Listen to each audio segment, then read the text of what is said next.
Yo, what's happening, people, and welcome back to the Tiki Taka podcast, where you're going to hear hot takes, unbiased opinions, and hopefully have a couple laughs along the way. And if you're listening on YouTube, please subscribe. We've been here every week of the season. We'll carry on being here till the end of the season. If you're listening on Spotify, follow us. And yeah, we appreciate all the support that we've got so far. If the history of this channel dictates anything, this episode should get a lot of views because Arsenal have lost. And that's typically when they show up. that's typically when people want to hear what. And I don't blame them, man. More time you're going to listen to two Arsenal fans when Arsenal have lost. If you're not an Arsenal fan, if you're an Arsenal fan, you'll come here when we win. You'll enjoy it. But if you're not an Arsenal fan, you'll come here when we lose, and you'll have your time. But having said that, you're going to have to wait because I know you guys are waiting to hear our pain, and we're not going to give it to you straight away because we're going to go to Anfield first. Yeah, because I know people have seen the title and they're like, "Oh yeah, let's jump in and watch them talk about Arsenal." But no, we're going to go to Anfield first because in some ways, I definitely think that's more shocking. Chronological order. I see what you've done. Well, we do yeah. It was more shocking, but I think that's a more shocking result. And I think after Liverpool had dropped points last week, and we spoke about, you especially made the comparison about how the mentality of Arsenal fans after we drew at Anfield last year was like, "Oh, that's a good point." And after that, the collapse then came. Yeah. And I don't think you could have been more spot on, man. It's crazy, it seems to be, because I didn't see this coming. I said, and we said this about when Liverpool played Sheffield, that even those games at Anfield might be tough in the run-in. Yeah. But I said from January that I expect Liverpool to win every home game, and up until this point, they've done that. Football is a funny thing because I was, as much as I kind of called it, I still went into this weekend's fixture or last weekend's fixture thinking, Liverpool are going to smack up Crystal Palace at home. I thought Crystal Palace might give them a nervy 5-10 minutes at the beginning, but I thought Liverpool was going to ultimately get the first goal, and once that rolled in, it was going to be one of those Jota comes back, scores, Nunes scores his 10th or 11th goal, whatever it is, type of day, type of situation. But to my point about the United game and to my point about us last year, there is something to be said about last year, and we weren't putting last year, so no one would know, but I was confident going into the game at Anfield because of how poor Liverpool had been that season. And you were telling me Anfield's always a tough place to go. And I was like, I know, but they're shocking, and we're so good, and we're playing flying football, and we're scoring goals, and I thought it was going to be our year to do it there. And then for that first half an hour, Gary Neville on commentary, I still remember this. He was like, "I've never seen any team come to Anfield and do this in the first 30 minutes." Look, the man who I was when that Jesus header went in, and the man who I am today is. That picture on Twitter of like the dystopia. Yeah, literally. But in that game, when we didn't win and Liverpool drew and United drew, Liverpool didn't win, I don't know, there was something it does to a football team, and there's something it does to your momentum when you come across a team who you know is good and a place that you know is tricky, but they're in poor form, so you feel as if you should win. And then when you don't win, what that does to your confidence, what that does, whether people want to admit it or not, and professionals might never admit it, and it's just, but there is something to be said for that. When you lose or draw or drop points to a team that on paper, on form wise, you should be beating, but mentally you don't get over the mark, it just does something to you. And we can see that in Liverpool. I've never seen Crystal Palace turn up to Anfield and move the ball around like that. That first half, I've never seen them bop it about. Will Hughes in midfield, he's moving like Pirlo. Of all the teams in recent time, Palace's record at Anfield is not bad. It's okay. Yeah. But you're right. I've never seen them get a result at Anfield playing like that. That's what I'm saying. Playing like this stuff. The first, from minute 1, I think they had 2 shots on target within the first 30 seconds of the match or something. Yeah. From that exact moment, I was like, oh, they're in, and obviously it helps.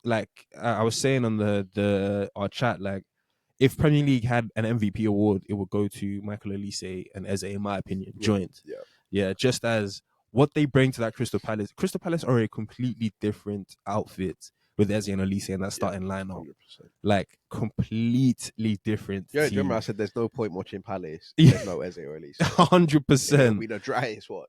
Yeah, like they're completely when it's Schlupp and Ayew in there instead, like completely different team. So that helps 100%. But even with that, you still wouldn't think that they would have the quality to move the ball around like that at Anfield. Like they were getting what shots they wanted. Eze was walking it in.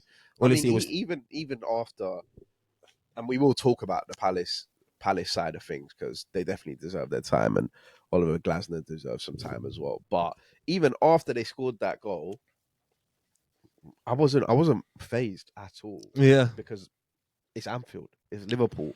They keep Brighton bringing up did that this. stat of most points won from losing positions or most comebacks and most goals scored by subs and all that stuff all starts coming of that up. stuff. And so I saw the first goal, and then I saw Mateta's one cleared off the line. Yeah. After Van Dijk slip. There'll be a time. And once Robertson cleared that off the line, I was like, okay, I said it. Here we go now. I said they're going to be built up. I was spitting at the TV because I thought, oh, that's it. Crystal Palace going to lose this game. Yeah. If you're missing those chances at Anfield, you're going to get punished. But then I jumped in the car, obviously, to go to Arsenal. So I didn't watch the second half. And I was just my brother had it on Sky Go in the back, But I thought I'll know if anything happens before, because obviously that's on a delay. One of you lot will message or someone will message, and I was just looking at my phone, nothing coming through. I'm like, yo, what is going on right now? And then I'm seeing like Nick talk about Curtis Jones missing a sitter. Yeah, I'm seeing Bat talking about Jota and all. And I'm thinking, yo, the closer I get, and then I get to the Emirates, and the last maybe 5 minutes plus the 7 minutes added times on the TV, and Salah has that chance. By Mitchell, and at the end of the game, and they do the close up on Van Dijk and Robertson and Salah, Trent, buzzing. I couldn't believe it. I could not believe it. Liverpool have not lost a Premier League game at Anfield, or maybe Premier League game at Anfield for 2 years. That's crazy. And Palace rocked up, and I couldn't believe it. There's so many things from this result or match that is so interesting. The 1-0 clean sheet. Yeah. If you said Liverpool were going to lose at Anfield, you would have said maybe a 2-1, maybe a 3-2. Yeah. A game that had everything in it, like a penalty from a referee that is I can't believe he gave that a red card, a handball, something. It was. And to be fair, Liverpool did miss chances. Like Nunez should have had some. Jota should have had some. Endo hit the crossbar. Curtis Jones should have had something. Salah. But nonetheless, I never would have thought that game was going to end 1-0. Yeah. Especially when Eze put it in the 10th minute. Yeah. I was like, oh, it's not done here. Yeah. So massive shout out to Crystal Palace. But from a Liverpool perspective, I think, and it might even be fun to compare the results and performances, but I think the Liverpool performance would be such a gut punch for them, because that's what they've been saying.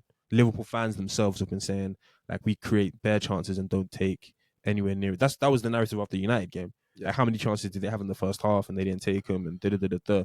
And like, I think they thought if they was ever going to miss out for some reason, internally Liverpool fans were saying like, oh, it's probably because we don't take our chances. Externally, I never saw that.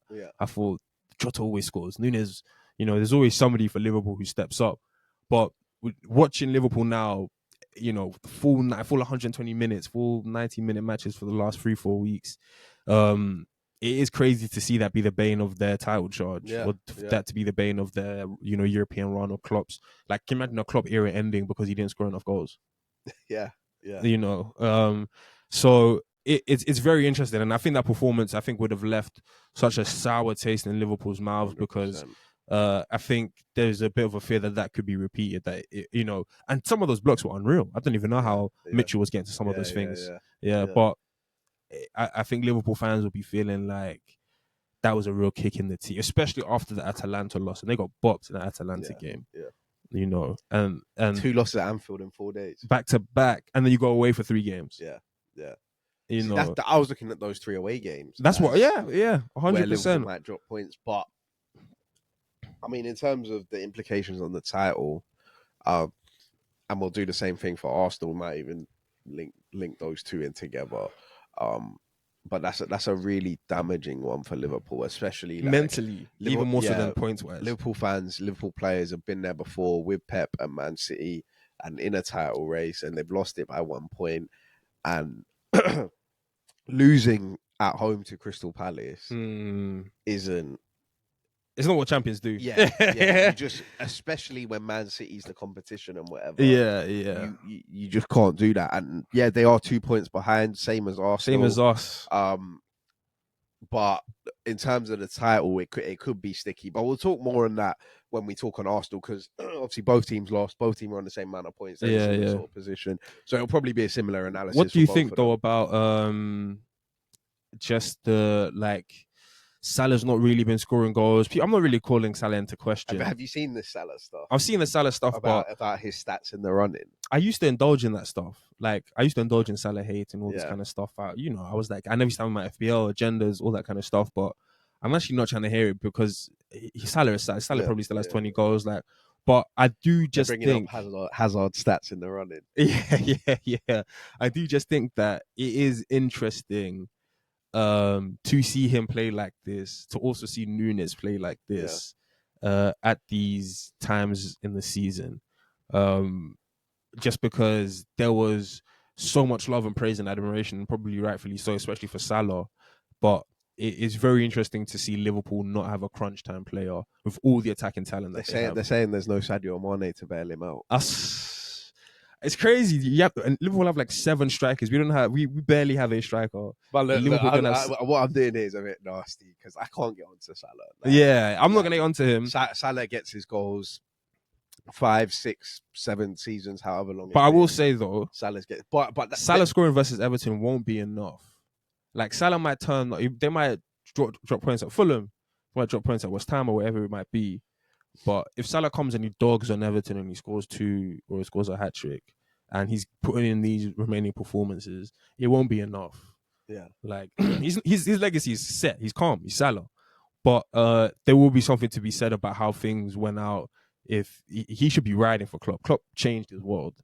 But I mean, it's not a case of Salah's not done his job. Or not even that. Salah's not putting in everything he can. I'm not questioning his commitment. That's just Salah's game. Sometimes, true. Sometimes he's just on fire. Sometimes it's a bit ugly to watch. Even the Brighton game, he got his goal in the end. He got the match-winning goal, but there was a lot of chances he missed it. And look, Salah could bag a lot of goals from now till the end of the season. I wouldn't put that past him. But there is a pattern of Salah's stats in the running in 18, 19, in 22, 21, 22, and this year. Yeah. Where he maybe isn't putting up the numbers that he needs to be, especially when you look at the rest of the front line and think they're not getting theirs. One of the crazy things I think Salah does is he'll have these one-on-one chances and he just won't get enough power in the shot. And it makes me question everything that's come before. Yeah. I'm like, how did this guy get 100 and whatever goals? Normally, Núñez, for whatever the situation is, it's never normally a lack of power or a lack of striking technique that lets him down in his situations. But sometimes Salah will be through one-on-one, but that's not straight new. And it's straight to the keeper. That's not new with Salah. Johnston's not moved.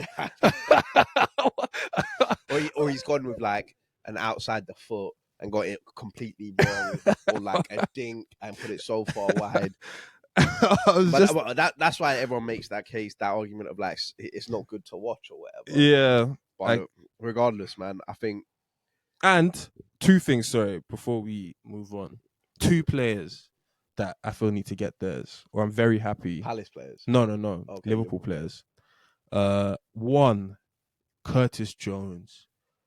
I'm so happy. If anything ever comes out of this season, I'm so happy we stopped putting Curtis Jones in conversations where he shouldn't be. Why were they doing that?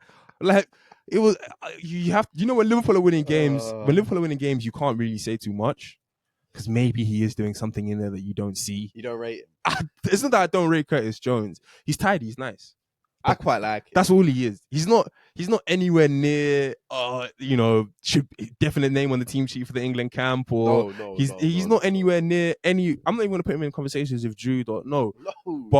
I don't even think Curtis Jones. He's not even like Maddison. Let's not talk about Maddison. No, we'll come on to him and all that kind of stuff. But at least Maddison has proven. Who's had a better season? My opinion, probably Curtis Jones. No. There's never been Curtis Jones hasn't won a single football match. Curtis Jones hasn't won a single football match for Liverpool this season. At least Maddison has won certain games for Tottenham. So yeah, for Tottenham, he's been the difference maker. He scored the goals. He's got the GA. Even the Arsenal game this season, earlier on in the season, Maddison had a massive effect in that. Curtis Jones has never taken a game by the scruff of the neck and said, yeah.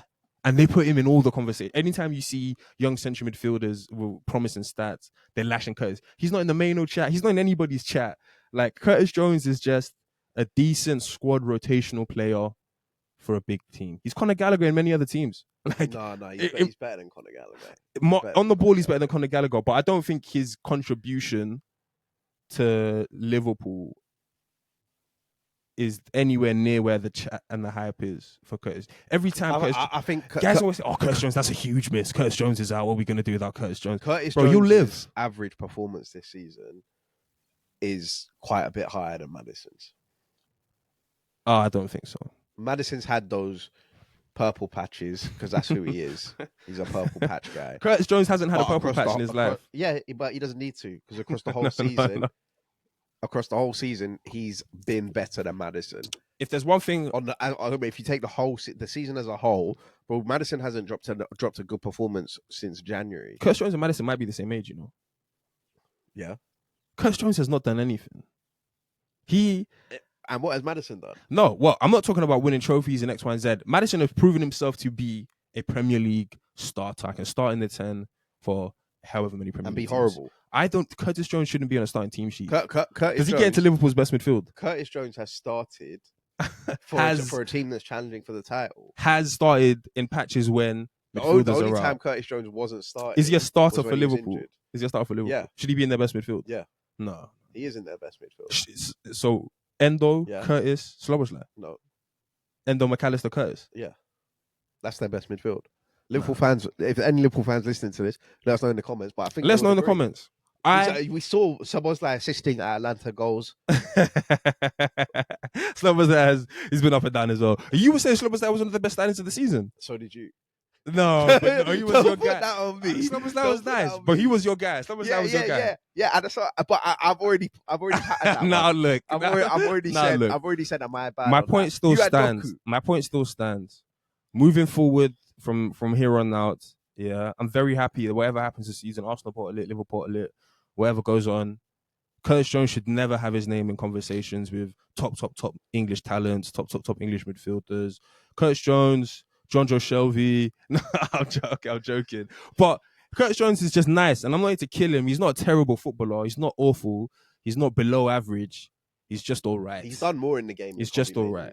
Curtis Jones is like the player, like even Loftus-Cheek, yeah, he's one of those players where it's like, Loftus-Cheek is amazing, but it's like, all right, but can he nail down a starting position? Like, what position is he? What has he actually done? Like, he's one of those guys. He's one of those guys. Who you've been chatting to that's just been giving you Curtis Jones? Liverpool fans. I got bare Liverpool fans always talking to me about how nice Curtis Jones is, and he's not better. Curtis, we're getting to your midfield, and Curtis Jones is not getting into anybody else's midfield. He's a rotational player at Liverpool, and I'm happy. And it's not just because he missed his chances. Over your boy Bentancur. Bentancur pre-ACL. Bentancur pre-ACL. Don't joke with that one, man. That was one of the best midfielders in the league. I don't know if he's better. I think Curtis Jones and Pape Sauce are exactly the same level of talent. Yeah, and you rate Pape Sauce. I do highly. But no, I don't rate him like to the moon. I just rate him highly. No, I just think he's a nice player. You're calling Pape Sauce. Yeah, that's because it's a funny name. That's a funny name. I just think they're the same level. They have the same sort of ceiling. Like, I'm not putting. I agree with that. I'm not putting Curtis Jones' ceilings, but Liverpool, no, and obviously that's a bias, whatever. But I think the general football fan will tell you Curtis Jones is level above Pape Sauce.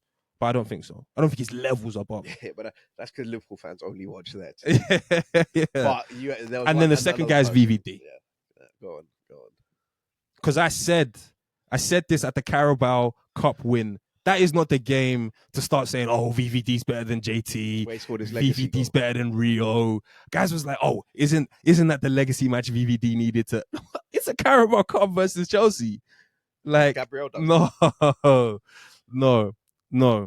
VVD Yes. again, top talent. If Gabriel you could does say, that, you're coming on you could saying, say Gabriel's best, a monster. whatever you want to say. Everything to be said about VVD has been said. He is an incredible footballer. All of that asterisks that I'm gonna have to put in beforehand.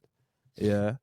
But questions upon VVD and in Liverpool's downfall, VVD is always in the middle of it. Right in the middle of it. And the aura defending, I'm done with the excuses. Guys, what are we saying?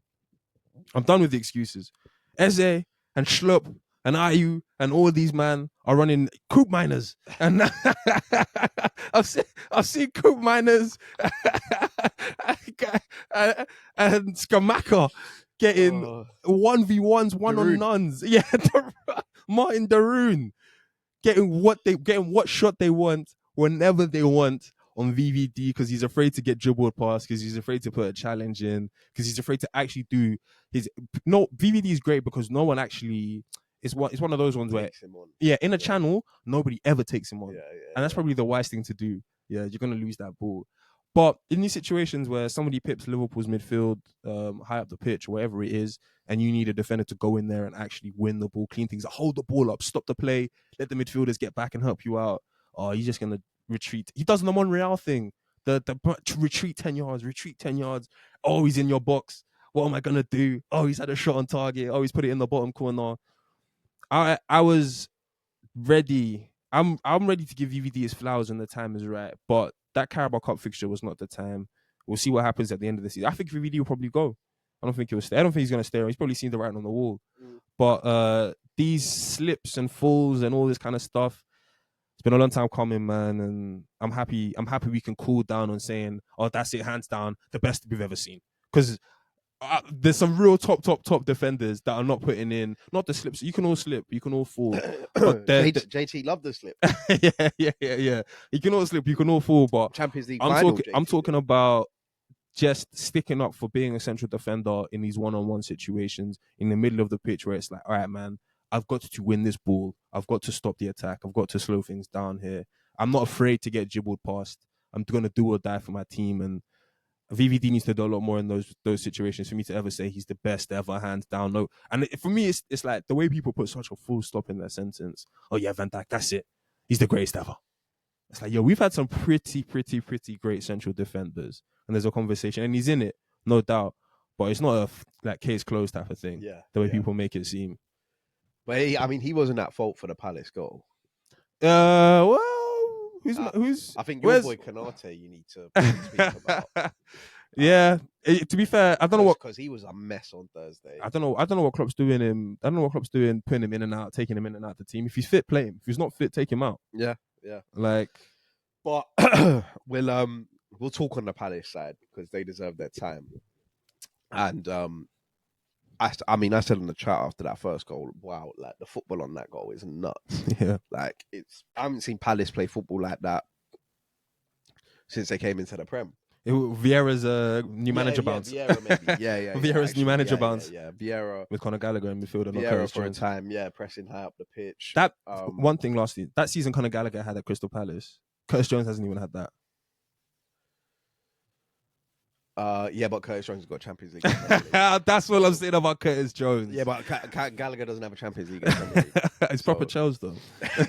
He is, and Curtis Jones is a scouser. They'll love him for that. But look, can we talk about Palace? Yeah. And yeah, the move down the left-hand side, ball comes into Mitchell. He plays a nice little pass, gets the overlap, gives it back to Eze, and Eze tucks it in for 1-0. Ended up being the match winner.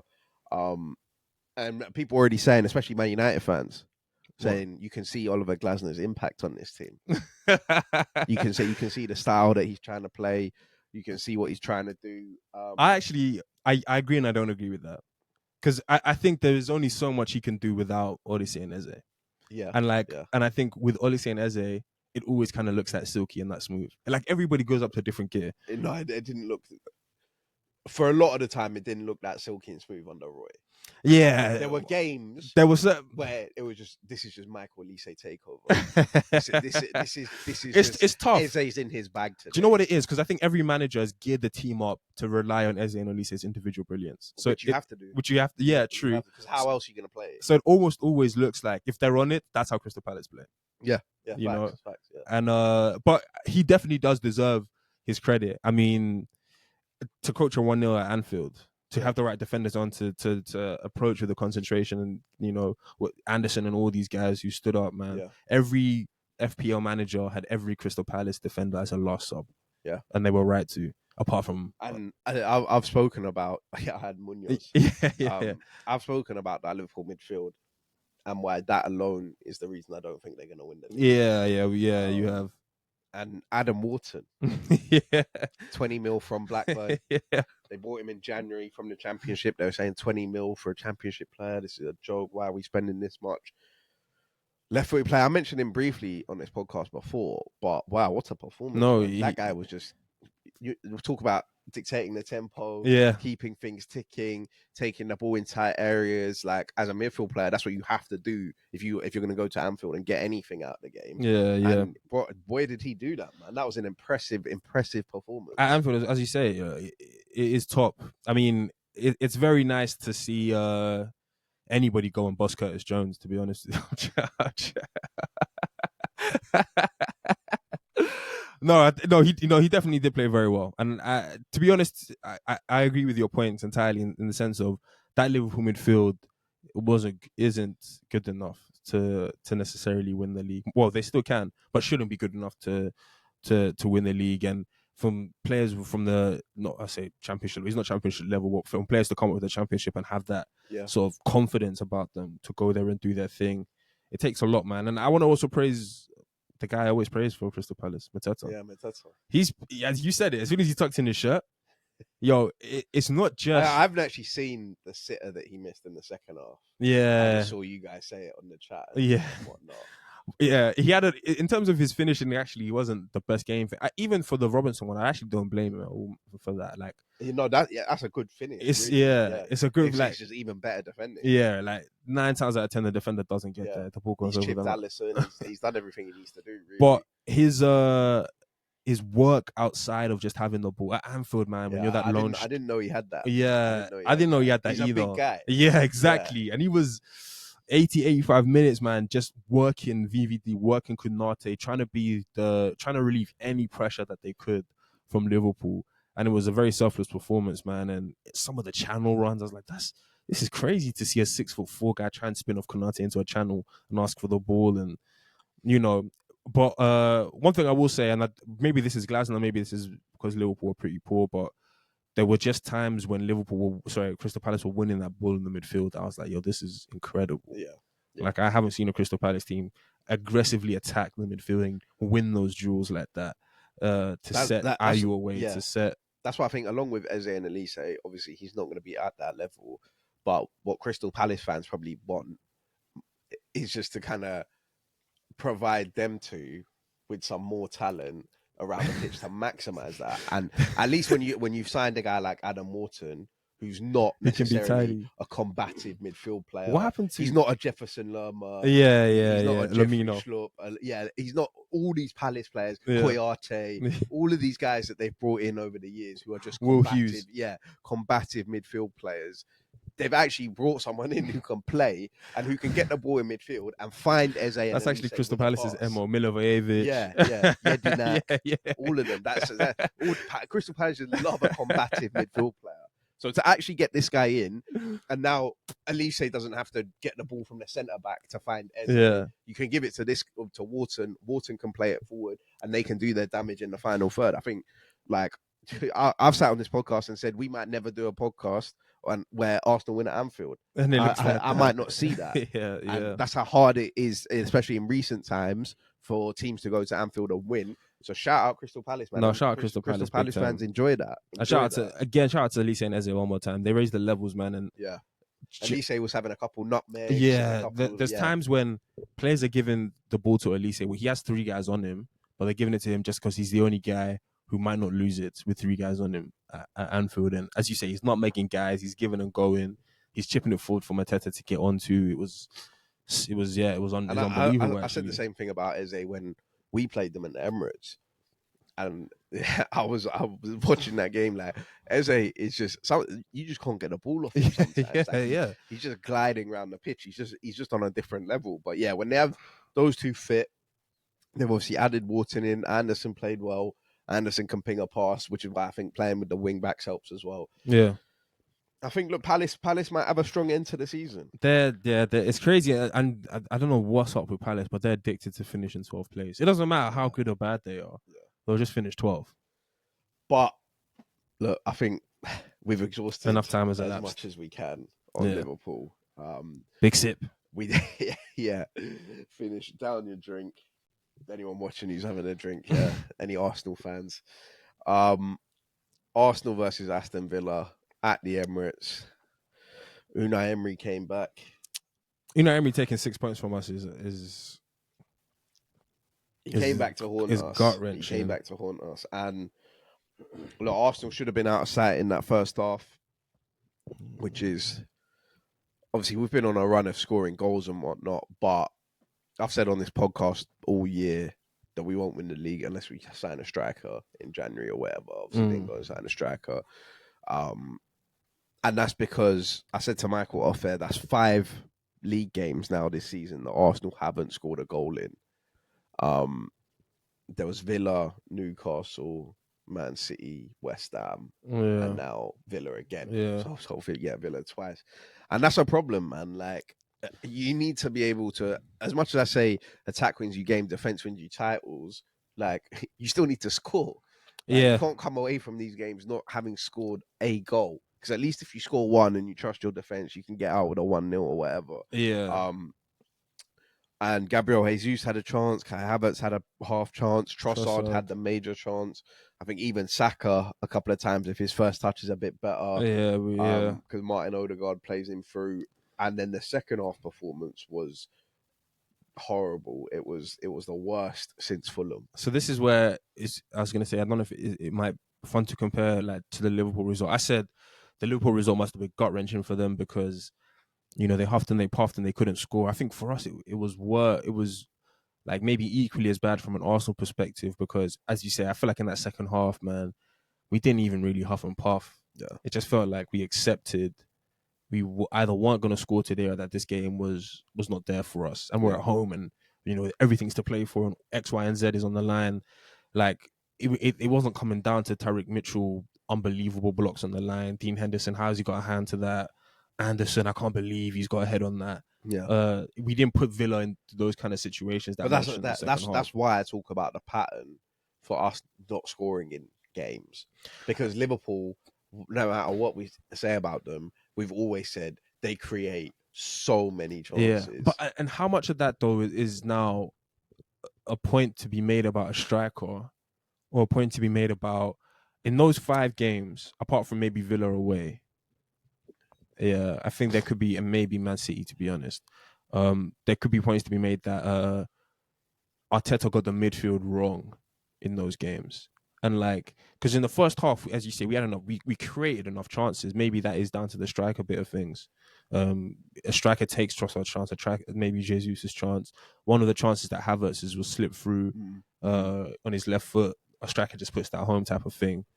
But I think in the second half, it wasn't even a lack of a striker. We didn't have any possessional control in that game. And it was very unlike us. Control and possession has been our whole thing throughout the whole season.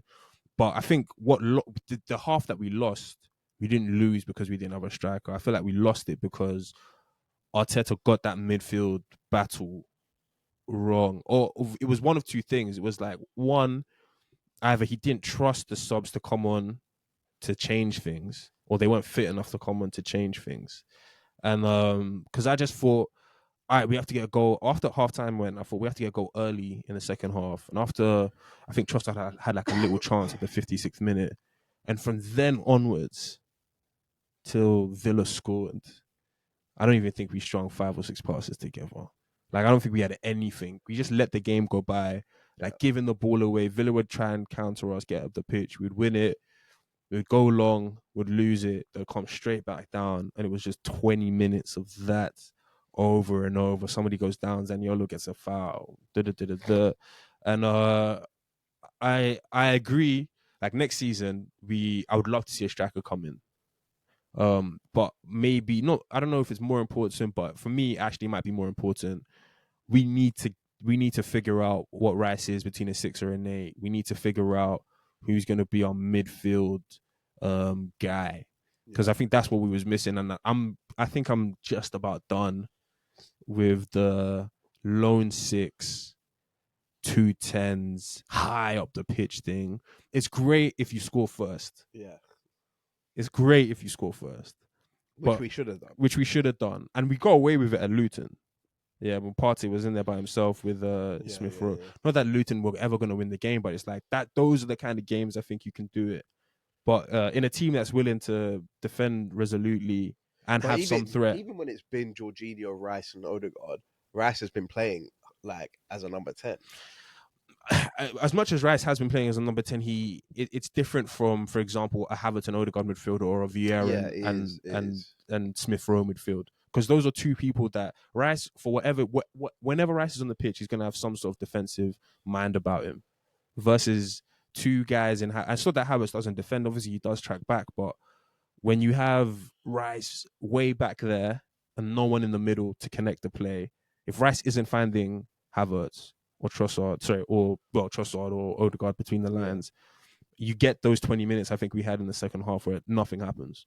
I do think one of Jorginho or Partey, my preference would have been Partey, should have started that game.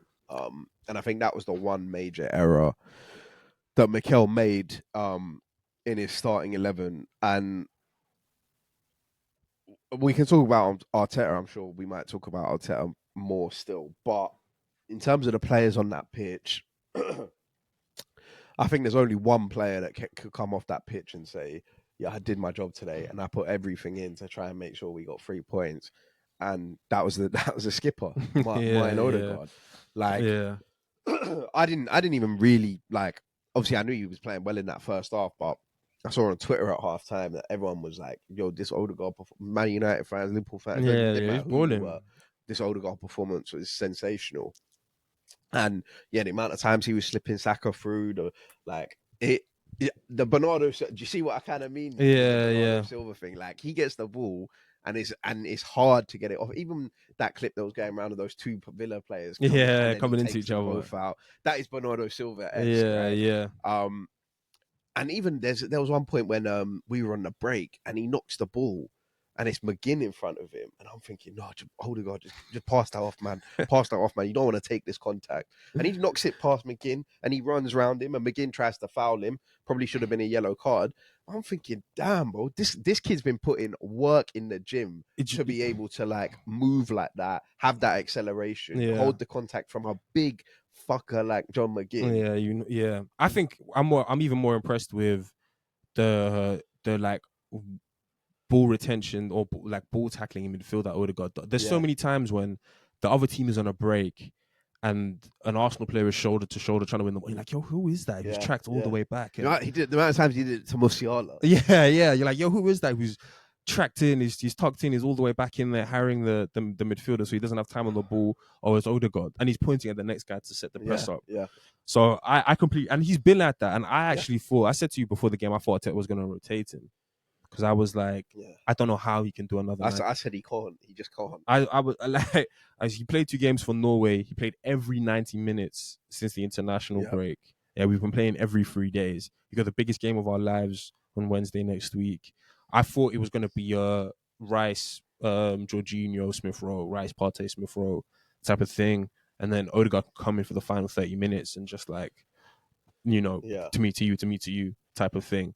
But I agree with you 100% fully. Like he was our best player on the day, and for me honestly, I can't look past Arteta. I can't. Like I think it was more so on him than anybody, and I can't kill him either because I do understand where he's coming from. I think last season what undid us, we had injuries at difficult times this time last year, and he was putting in players who I think he trusted. but he trusted them in a different manner. Like he was putting in Rob Holding because he trusted Rob Holding over Kivior because Kivior had just come into the club. And all this kind of stuff. Whereas now, I think he is putting players. He's putting in Jesus because he trusts Jesus. Yeah. He's putting in Havertz because he trusts Havertz. Yeah. But I do think he's actually suffered from that. I felt like he should have just kept Havertz up top. He should have just kept Havertz up top. But how much of this is hindsight?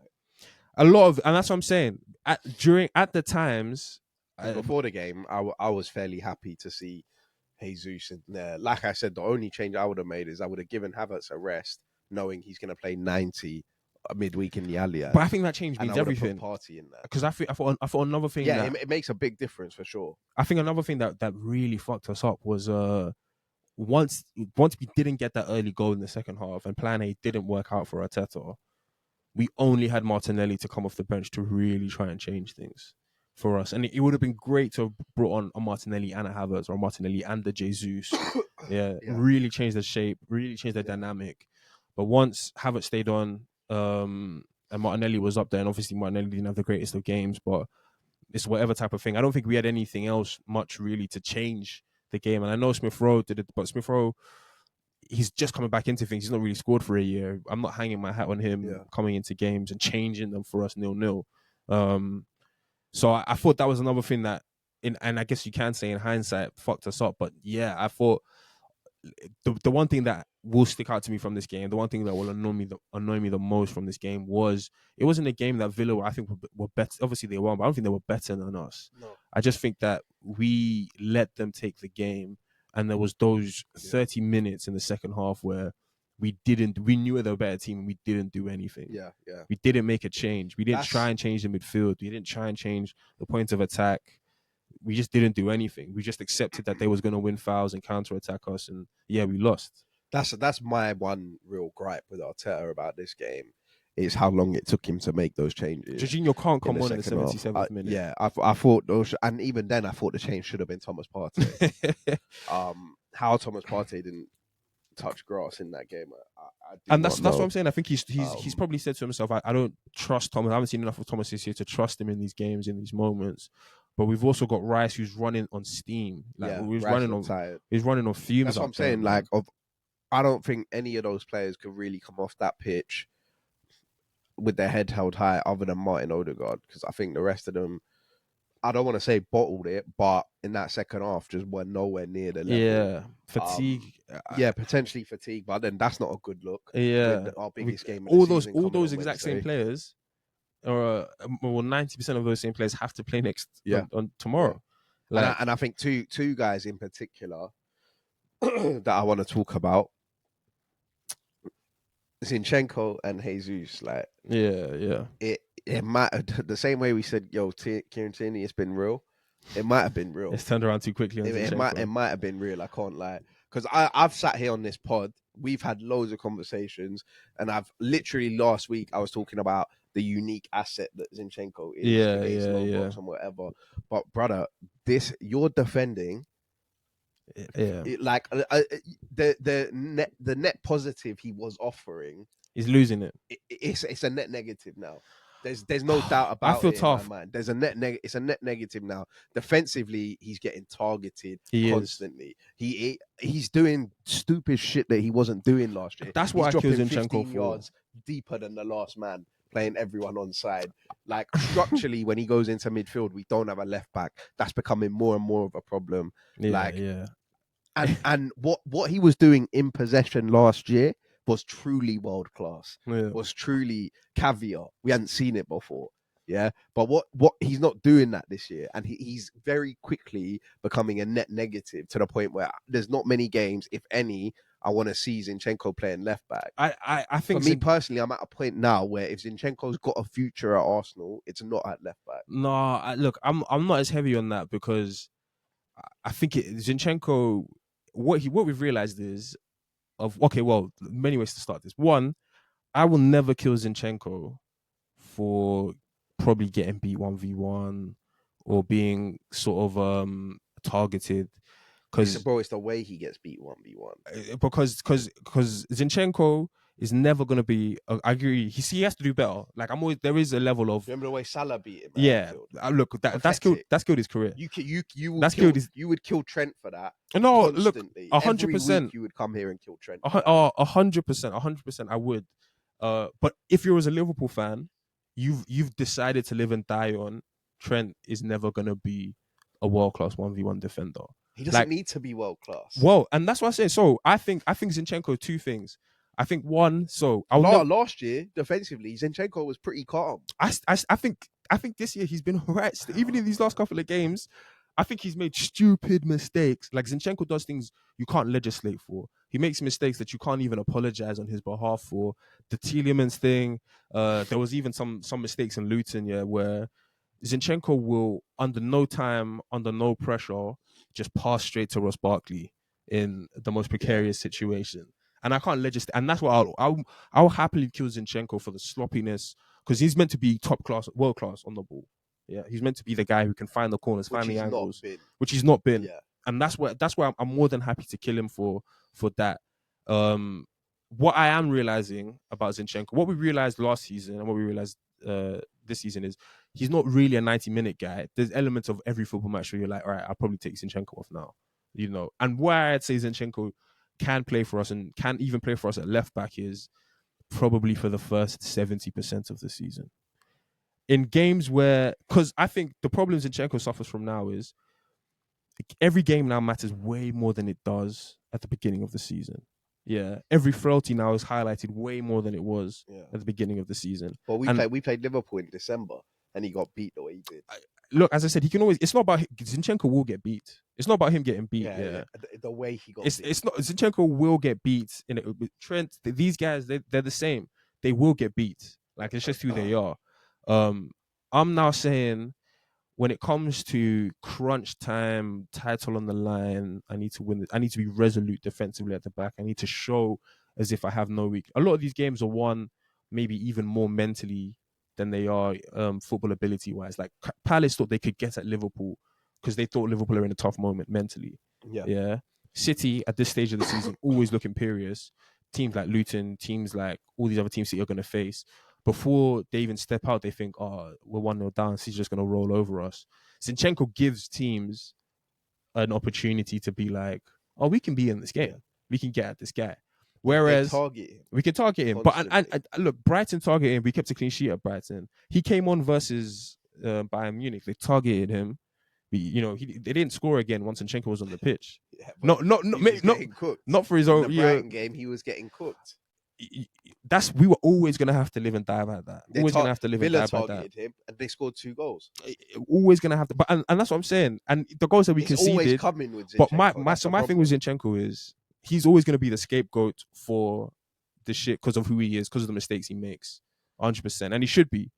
But for the goals that we conceded at Villa, there are worse people at fault than Zinchenko. I've been defending the worst people at fault than Zinchenko. I'm not making him a scapegoat. Because I think... But defensively, he's acting like Pedro Porro. Defensively, he gets beat 1v1s, but then we don't concede from that defensive. When Zinchenko gets beat, we don't concede. Yeah, but then it's a matter of time, because Zinchenko will carry on doing the same shit, and then Salah will rip him and score. But that's what I'm saying. I think that's a lazy argument, because Salah has ripped him and he has scored, but the games that we've dropped points in, it's not been because Zinchenko's been ripped defensively.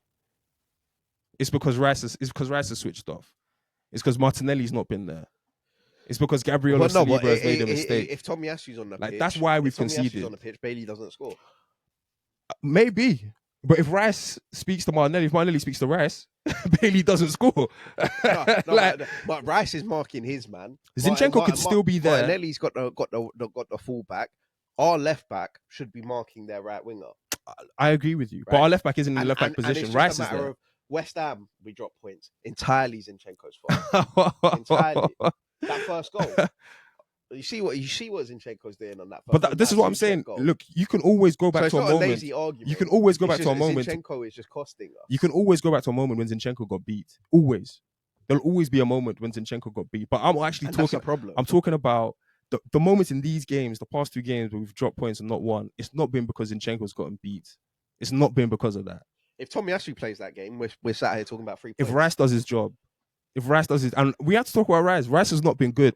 Rice has not been good. Rice was poor. Rice is even in Bayern Munich. I've never seen. Was poor yesterday. I've never seen a Rice team. has not been poor for 38 games. No, he's not been. But now we need him the most. Zinchenko has been. But I can't. I'm not going to shit on Zinchenko for some stuff that Rice also should have done better. But me shitting on Zinchenko has been a build-up of, okay, you've been whack for 75% of the season. And it's about time. Same thing with Jesus. Someone talks about exactly. Same thing with Jesus. Jesus is going to get his. Same thing with Jesus. Both of them because I'm going to talk about Jesus. But Rice has been one of our best players. But it doesn't mean that he should escape criticism. It doesn't mean that he should escape criticism. Rice had a poor game. He had more than a poor game. That's all I need to say about it.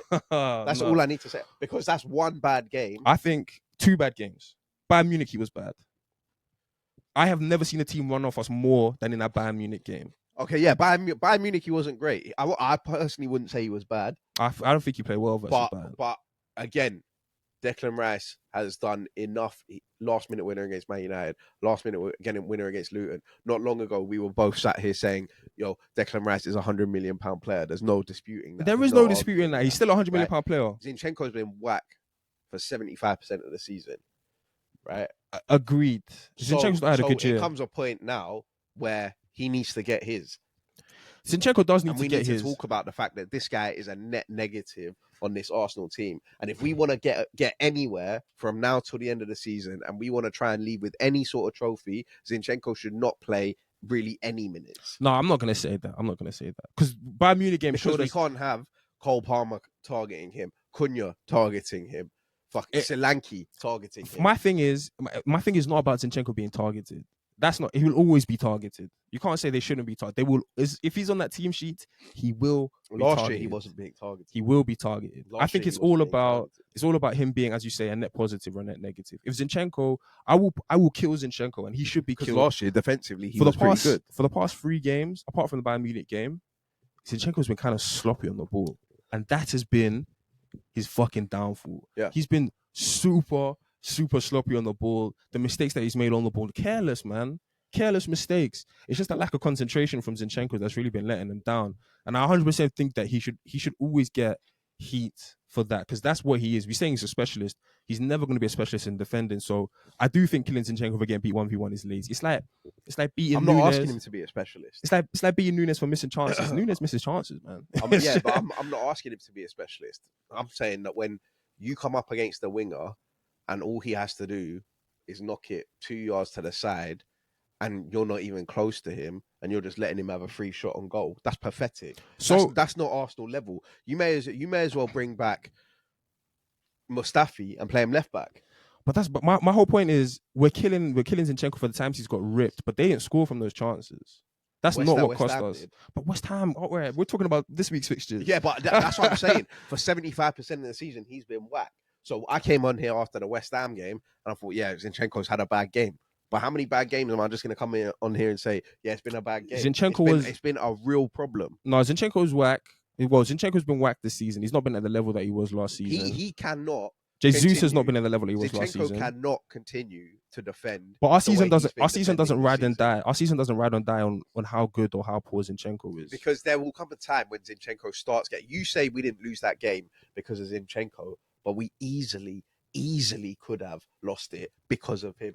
Could have. He gave the ball straight to Tielemans. Another day, that Ness was in the top corner. Yeah, that's Zinchenko's fault. If that happens... Gabriel tries to play a pass out to the winger. Zinchenko gets in the way of it. No, that's Gabriel. That's on Gabriel. I'm blaming Zinchenko. That's on Gabriel. That's what I'm saying. Look, Arsenal fans battering Zinchenko... And if Zinchenko continues to defend like this next season, it's done. It's done. All I'm saying is, Arsenal fans, feel free to batter Zinchenko, but I do feel as if there's a large part of fans battering Zinchenko just to not batter Gabriel, just to not batter Rice, just to not batter the guys who've been performing for us, but have been poor when we've needed them. Like, I think that's just a matter of fact. Like, they've been poor when we've needed them, and now we're battering Zinchenko. So Gabriel and Rice have had 2 bad games. And they've cost us, and it's okay to say that. In this season. And it's okay to say that. But Zinchenko's had 47 bad games and cost us 57 goals. Yeah, but the moment we get onto Zinchenko, it's like, no, that's not fair. You need to get onto Gabriel and Rice. Gabriel and Rice have done what they need to do. I think we need to get onto the guys who lost us the football match. That's what I think. If we're highlighting mistakes, Zinchenko deserves his time, but we can't say, like, I'm not questioning Zinchenko's art. Like, there is something to be said about the left back position. I think Kiwior got beat way too easily in Munich, I think Zinchenko gets beat exactly the same, no question. But I think Zinchenko brings him down. If Kiwior is not at that mental level, when have you ever seen Zinchenko bring someone down? a tactical foul from Zinchenko. When have you ever seen that? Nah, it happens He best. wasn't even doing that shit last year. But this is my point. My point entirely is it can't all be we've not won the league because Zinchenko, who plays once every 3 weeks. Who said that? Okay, well, my point is we've not played well in the last 2 games. It's not all because of a guy called Zinchenko. I agree. Zinchenko's been poor. Zinchenko's been poor this season. Zinchenko's been poor this season. Yeah. Same thing with Jesus. Only 3 or 4 league goals. Like, we need more from both of these guys. Last week, I was the one saying Arteta needs to lean on these guys for the experience. Ultimately, X, Y, and Z. Ultimately, it comes down to whether or not you think you can cheat Pep. And I don't think you can cheat Pep, but you seem to think that you can. I think if your best players do your job, Pep knows that these men are at very best, squad players. Rotation. Curtis Jones is what these men are. Yeah, they're squad players in a team that can win a trophy. But I don't think. I'm happy to discuss Zinchenko and Gabriel Jesus's contribution to Arsenal this season. I am, but in some of the biggest games that we haven't performed well in, I don't think it's necessarily those two specifically that have let us down the most. I don't. There's been a lot of players that have played a lot more football than them, that have made a lot more critical errors in our season, that we can't hate on them because they are our best players. And that's how it goes. But if this is, you have to give a player praise when he does well, and you have to tell him, hey, look, I thought you could have done better when he does badly. Yeah, like in Man City, if that was Man City... You're going to try and get onto Rice and Gabriel. It's not Rice. It's not just Rice and Gabriel. Even Saka, who's not been playing well. Okay, yeah, those 3, yeah. But they're our best players. How many points have those 3 won us, right? There's no doubt. You can't sit there and tell me that those 3 are on a net. Then win us 3 more. Yeah, no, but you can't sit there and tell me that those 3 players are on a net negative. No, they're not. The amount of points that they've won. But that's not my point. How in basketball they got the plus minus. Yeah, I agree. No, all of those 3 players are in the plus. 100%. 100%. Zinchenko and Jesus are in the minus. 100%. But I'm just fairly dishing out the blame that as it should be dished out. This was a big game for us, and I wasn't banking on Jesus and Zinchenko to win it for us. I wasn't banking on Jesus and Zinchenko to make that last gasp block that last gasp. When Jesus misses that header, I'm really at a point where I'm like, I don't know how much more I can take of this guy. Yeah, Jesus is tough, man. I like him. Like we're Arsenal fans, yeah, but there comes a point where you need to call a spade a spade. That's what I'm saying. Gabriel Jesus has scored 4 league goals. Yeah, same thing with Martinelli though. What are we doing here? Martinelli as well. Same thing with Martinelli. Like you can bring Martinelli into this conversation before you can bring Gabriel, Rice, and Saka into it. All I'm saying with Gabriel, Rice, and Saka is those games, the game Villa, like the moments. I guarantee you, if we go to the Allianz tomorrow and they will Gabriel, Rice, and Saka. It's not going to be because of Zinchenko. It's not going to be because of Jesus. Famous last but words. It might be because of Martinelli. When Zinchenko sticks when Zinchenko sticks, we know that game state is never going to offer Zinchenko a chance to touch grass, right? But we know if anything happens, and if we do anything this season and we go and win something, we know that's going to be because Gabriel, Rice, Saka turned up. 100%. But it doesn't mean that I can't tell him against Aston Villa at home. It doesn't. Mark your guy at the back. Like you told me about Salah beating Zinchenko, him getting beat, how I would kill Trent. If anybody else was in that left back position getting beat like that, like Rice didn't know Bailey was there. Yeah, he didn't know he was there. And I think that's who the left back job. I think if you're CDM, Rodri's not making that mistake. He knows Rodri would make that mistake. He knows the man is there. But he knows Gabardio's going to mark his man. He knows Ake's going to have his man on. But in terms of because you were saying that Gabriel Jesus needs to get his, and you're right, because I'm not just here to kill Zinchenko. Yeah, he needs to get his. Gabriel Jesus and Martinelli as well could get his, but Martinelli gets some leeway because of that photo on the desk and the Liverpool game. It's true. So Martinelli gets, he gets one more week against the 2 title rivals. You did what you needed to do. Yeah? And Martinelli probably will score the biggest goal for us. And also, we both love Martinelli. It's true. Differently. It's true. Right? It's true. But I'm sure we love Gabriel Jesus. I do love Jesus, right? But it's just annoying. But we know Martinelli before the Bayern game or whatever. We were like, or the Man City game. Sorry, we were like, if Martinelli doesn't start, who's going to score? in a big game, right? Hmm. You can already see the picture now of Martinelli going through potentially tomorrow late on in the game and bagging, right? Yeah, You yeah, can see that picture, yeah, right? yeah. I can. But Gabriel Jesus, 4 league goals. Yeah, Yeah, it's not this good guy enough. considers himself a striker. It's not good enough. Yeah, Even if he was a winger. yeah. But he considers himself a striker, right? That header, I haven't seen any of the highlights back from the game because I couldn't bring myself to watch them. But even in the stadium, it looked like how have you not scored there, Yeah, right? yeah. He has some bad misses, man. Richarlison, the amount we clowned Richarlison last year, yeah. And this is why I'm saying at some point we just got to call a spade because I wasn't having any of the Richarlison chat earlier on in the season. Yeah, Yeah. yeah. But Richarlison's got what, 10, 11 league goals? He went on a purple patch at least. I would love that from Gabriel Jesus. Yeah, it would be timely. I would love that. It would be timely about now. Nicholas What- Jackson. One thing I will say about Jesus is Nicholas Jackson has got what, 9, 10? Yeah, Rasmus yeah. Højlund. Rasmus Højlund didn't score for, what was it, 15 games or something. Yeah. And he's got 7 or 8 league goals. What are we doing here? One thing I will say about Jesus is, and this is not to even throw him any like not to cop please or anything for him, but I could tell, maybe you was at the stadium, but I just feel as if we actually don't have the same player. No. Like he's you know, he's got play guys say he's lost a yard of pace. Yeah, he's lost 3 4 yards of pace. That's what I was gonna say. There was one point where the ball got played into the space in behind Villa's high line. He didn't even want it, and it's him and Diego Carlos. And I'm sat there thinking, munch this. Yeah, he didn't even. If this is Gabriel, it was more than once. Season, it was more than once. Even if Kai Havertz was playing up. Yeah, it's more than once. Kai Havertz is deceptively quick. He would have got to that. So that's what makes me wonder so much, because I so much know that Jesus is either injured, needs surgery, his knees aren't right, confidence is low, whatever it is. Yeah. He knows it. Yeah.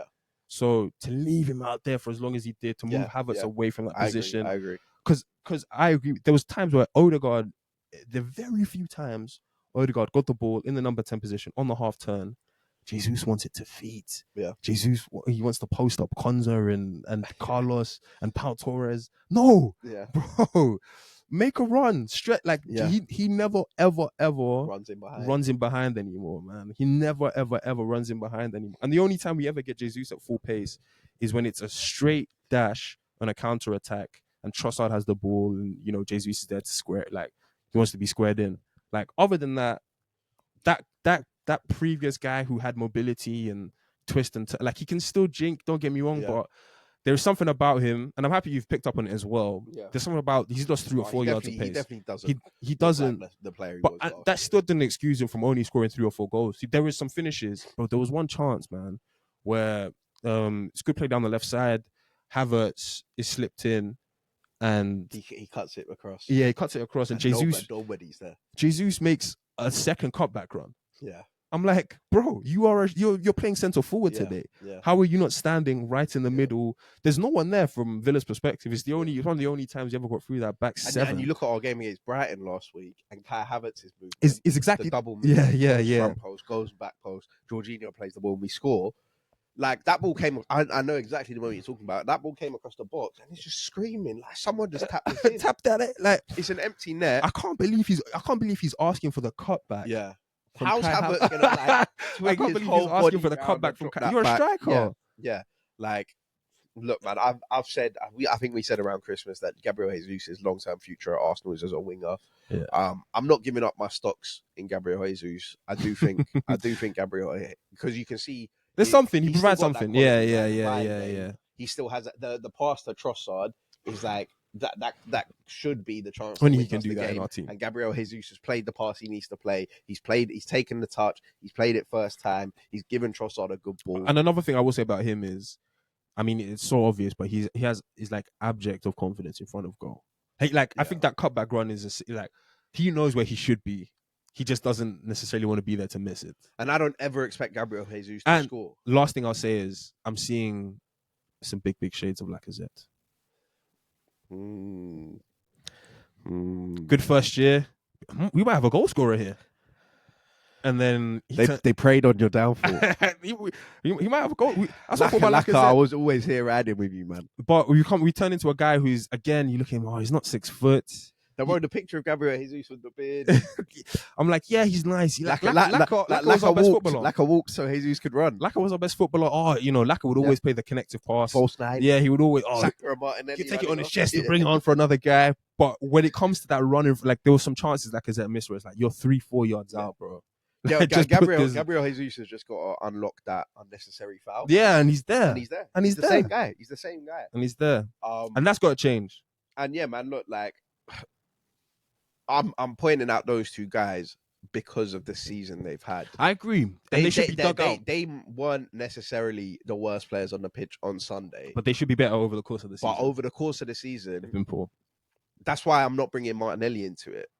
Because Martinelli's not had a great season. I'm not saying that, right? We both expected a lot more from Martinelli. Yeah. But look at the moments Martinelli has had, right? If Gabriel Jesus had 2 of those moments. Yeah.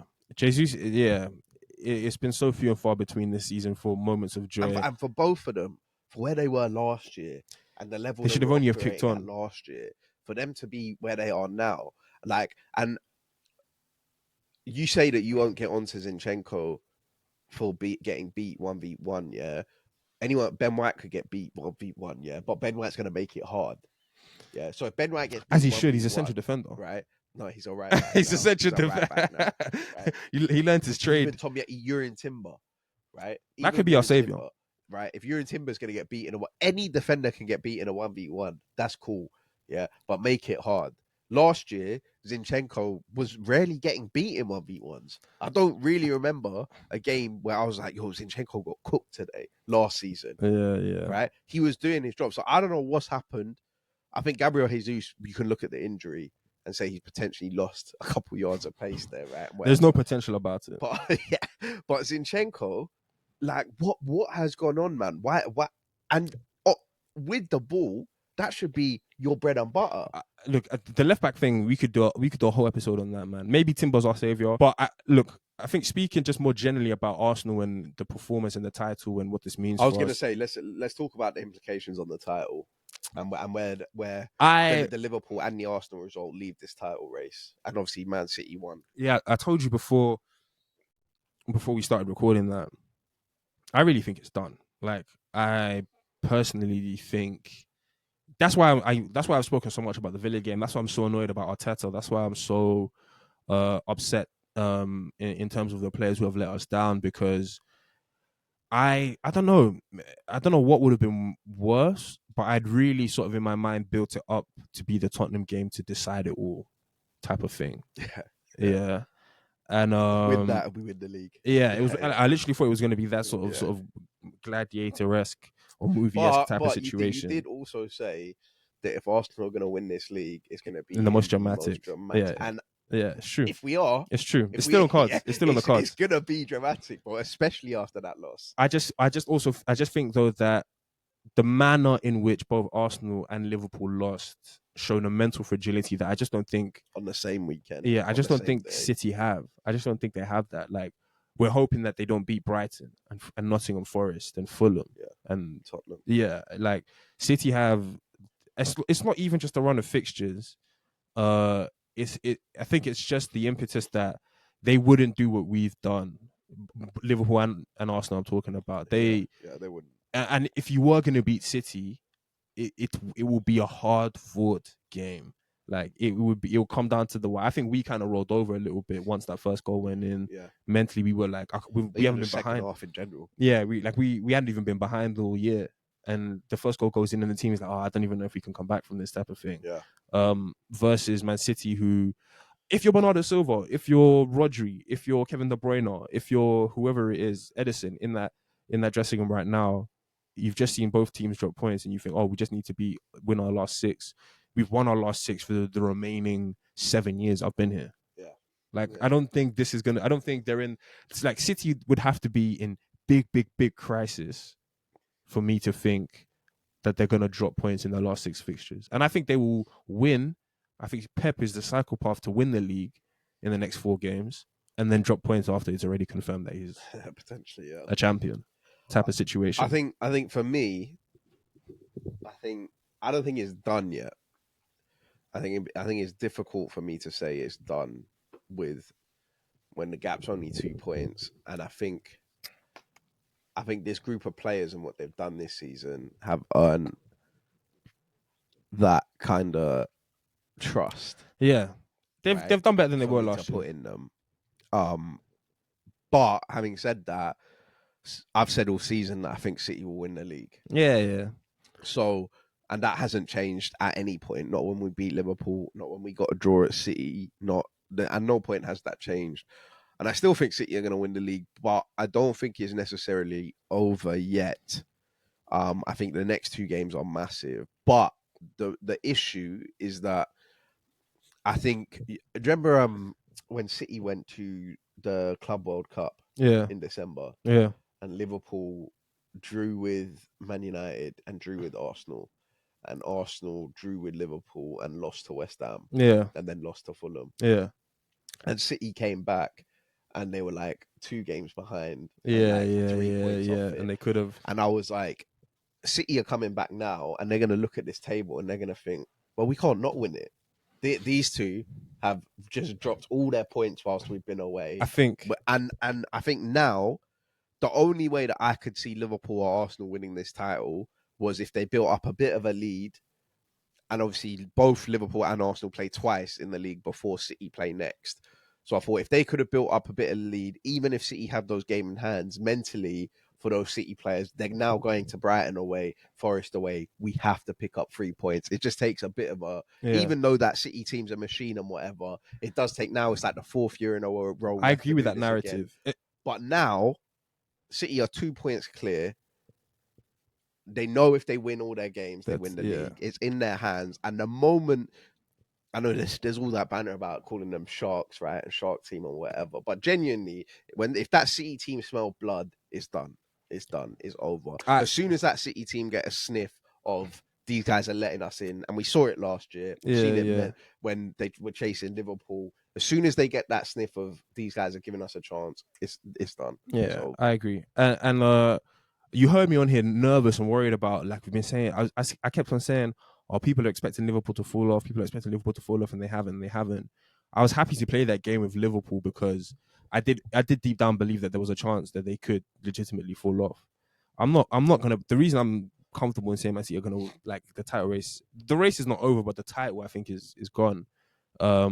Is because I'm not even going to play that game with Man City. I'm not even going to play the will they, won't they where are they game. Gonna drop points? Yeah, where are they going to drop points? And, is it going to be here? Is it going to be there? Oh, this could be tricky at home, or this could be difficult to go to this place. And I just think it's who Pep cleans up. He's an absolute psychopath for this thing. He cleans up. And I thought, to your narrative, I would agree with you. If we had won, and we're already in the if stages, but if we had won that game and won whoever we play and City had gone away and Pep beat Real Madrid. We could have been, had we won on Sunday, 7 points clear before City play Brighton. So if we was in that exact situation and City had got through Real Madrid, I think we could have looked. I think I agree. Pep could have said, you know what? I didn't win 4 in a row. I'll settle for 2 Champions Leagues. I'll settle for a back-to-back. And I think that we could have all shaken hands and been like... But even those Man City players going out on the pitch, seeing the table, even with the games in hand, they're just seeing 7 points. Yeah. But there's only 4-5 games left. I don't think whatever happens in the Real Madrid tie works in our favour. Even if City go out and all they have is the Prem and the FA Cup, you best believe Pep is locking that in. Wrapped up. Yeah, and even if the City go through and they think, actually, we might be a good team. We just be in Real Madrid, they're like either way, they're gonna turn up to Brighton and mash work. So I think look, we've spoken about that game a lot, and we haven't even spoken about Villa yet. Because as much as we might not want to, I do think they deserve their props. Yeah. Emery got it right, man. Yeah, tactically, everything. Watkins is still an incredible season, man. Yeah, that finish that Watkins, that was a top finish. And as much as I'm like very annoyed that Villa won, it does benefit my narrative. Like, Villa, I'd much rather Villa get top 4 than Tottenham get top 4. Yeah. And after seeing Tottenham lose, I even said to my friends, I was like, it's a shame Villa have us on the weekend because I'd have loved to see them pick up 3 points. Yeah. And but yeah, tactically they were good. They played through the press. They went long when they needed to go long. We mentioned Watkins, but Yuri Tielemans Like, even this Rodgers guy who they have in yeah, midfield. yeah. But I He's mean, doing the Tielemans things. playing in a midfield too. Yeah, I would have thought like, it's and that's how impossible. I knew like either Declan Rice was tired or something was wrong, because that's the guy that Declan Rice goes on munches. Like, go and be physical on him. You win that ball high up on the press, but our press everywhere just seemed to be 3 or 4 yards off. And not on it. But and fair play to Villa, man. They capitalized. They came to the Emirates. They kept a clean sheet and they scored their 2 goals. And yeah, they're 3 points ahead of Tottenham now. And really, their fixtures are looking all right for them to go and make top 4. It's gonna be tight, man. Obviously, they've still got to play Liverpool away. Home. Sorry, at home. But Tottenham have got to play Arsenal, top 3. Chelsea, Liverpool, City. Yeah, I would love Villa to get it. I'd love for there to be no 5th place makes Champions League, top 4 as it always should be, and Villa get in there and can see what they can do. And Emery does deserve a lot of credit, man. Again, he got it spot on. I think after the first half, they gained a lot of like with Emery. He does something a little bit crazy for the big games, and if you go in 0-0 at halftime, you can start to have some hope. Yeah, you know, yeah. Like, and I think that's what Villa did. Is like they probably thought that's the worst of it. You know, they was really on top of us, and yeah. they went out there, and that's when Tielemans started to get on the ball and started to make things happen. And it's a big credit. It was. Yeah, look, fair play to them. Yeah. We'll see how the rest of their season goes. But obviously, we've already spoken a bit on Man City. They obviously ran riot against Luton, came up with a 5-1 win. Rodri got his rest. Finally. Kovacic scored a screamer on the edge of the box, wrapped it in. Doku's just murking. He twisted guys up. Mengi didn't know what to do. He needed a map, man. Doku was just having fun out there. And yeah, that's just like, it's ominous, isn't it? It is. I will say there's something. City doing what City we spoke on Salah's performances. I will say Haaland's last 10 games have been very, very strange for a guy of his. Again, a guy you can't question. He's gonna get his. He's gonna get his goals, X, Y, and Z. But ever since Roy Keane made those sort of championship comments or League 2 comments, it feels like there is a big bird's eye view on Haaland's overall game and what he's actually doing on the pitch. And it was an interesting performance, I thought, versus Luton, because the first goal was weird. Yeah, as hell. So far wide. Yeah, the first goal was weird as hell, and then it's a pen. Yeah, and it's like, how many games has it been since he's legitimately? This is like 5 or 6. Like we've not seen him go on this sort of scoreless run. Well, he scored against Palace last week. Did he? Yeah. KDB put the ball. Oh yes, cut back. Sorry, I forgot about that. But yeah, I just feel like especially the amount of big games that Man City have had in the last couple of weeks, even a 3-3 at the Bernabeu, he doesn't get on the score sheet. Yeah. See, they're saying that Pep used him as a decoy. You set in the screen. Yeah. So I'm watching him kinda like, if he doesn't do the business tomorrow, it is the same thing, isn't it? He's gonna get his. I'm not here to say, all of a sudden he's a bad player, or all of a sudden he's not as he is as world class as we think he is. He is as It's just when the form isn't what it was at the beginning of the season, now at the end of the season, it's all on the line. If I have a slither of hope,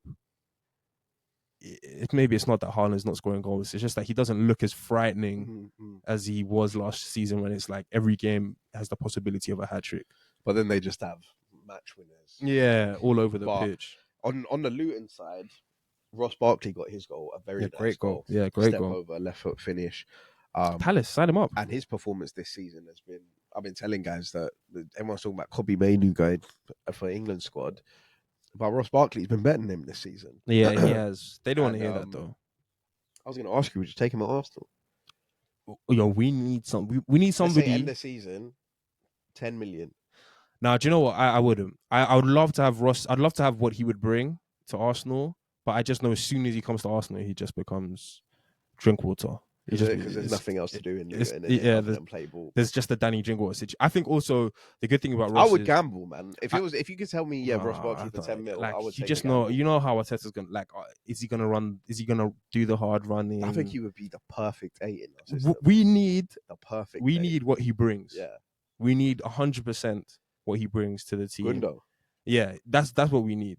That's our Gundo, right there. But I just know and I'm not saying this. Me as like Michael, the football fan, I would take it, but I just know like he's not an Arsenal or Arteta signing. Yeah. But that's exactly the profile of player we need and missed in the Villa game. And I got to give him massive credit. I agree with you. I think he's had a better season than Maino. But the good thing with Ross, or the good thing he has at Luton, is he has so much freedom to make mistakes at Luton. Not that he makes many mistakes, but because everything is sort of centered around him being the quality piece in the team.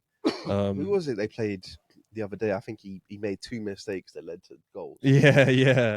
But he like, I think Ross needs that now at this stage. Like, he gets on the ball. and Luton like just have to accept that. Exactly. And it might keep him up. It generally might keep him up. It might. If he does keep him up, boy, talk about like a revival of sort of your career or your reputation and understanding of football. It'll be huge. We saw Dele Alli on MNF. Like, Dele Alli should be still playing. Let's see if you're doing what Ross is doing. He's setting his alarm every day for the World Cup. But speaking of Dele Alli, his old team, went to St James's Park. Yeah, this was nice. On a 12:30 kickoff. I warned everyone. You did. You said last week on the pod. I said Barnes. I think you've been saying that for a couple weeks now. It's not. As soon as that fixture time got announced, I sent it to the chat. Yeah. 12:30, St James's Park. We will be there. Yeah. Guess who and steps up? There. Guess who steps up? You, Nick, Pat. We were all on the chat. We were all ready.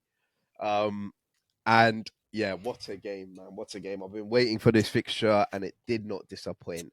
That Newcastle press was suffocating me at home. And Eddie, firstly, before we go on to any players and stuff, Eddie Howe. I've been telling you.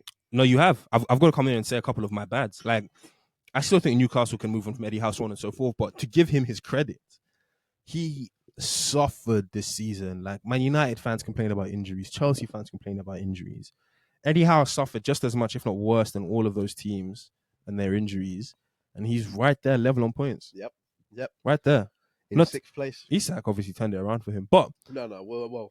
But to give Eddie his credit, I think Anthony Gordon deserves it. Of 100%. But to give Eddie his credit, I think the best thing Eddie did or has done at Newcastle has made St. James a fortress, or like a place where they feel like they can beat anybody. Not just Villa or Fulham or even Tottenham, but like we lost there this season. Like, they feel as if they can go there and beat anybody, or if anybody turns up, they can get beat at St James's Park. PSG got slapped up there, and I think that's been the biggest credit to Eddie Howe and what Eddie Howe has done this season is kind of no matter who is in the team or who's fit or who's ready or who's playing, you're gonna have a tough game at St James's Park. You're gonna have a really tough game over there.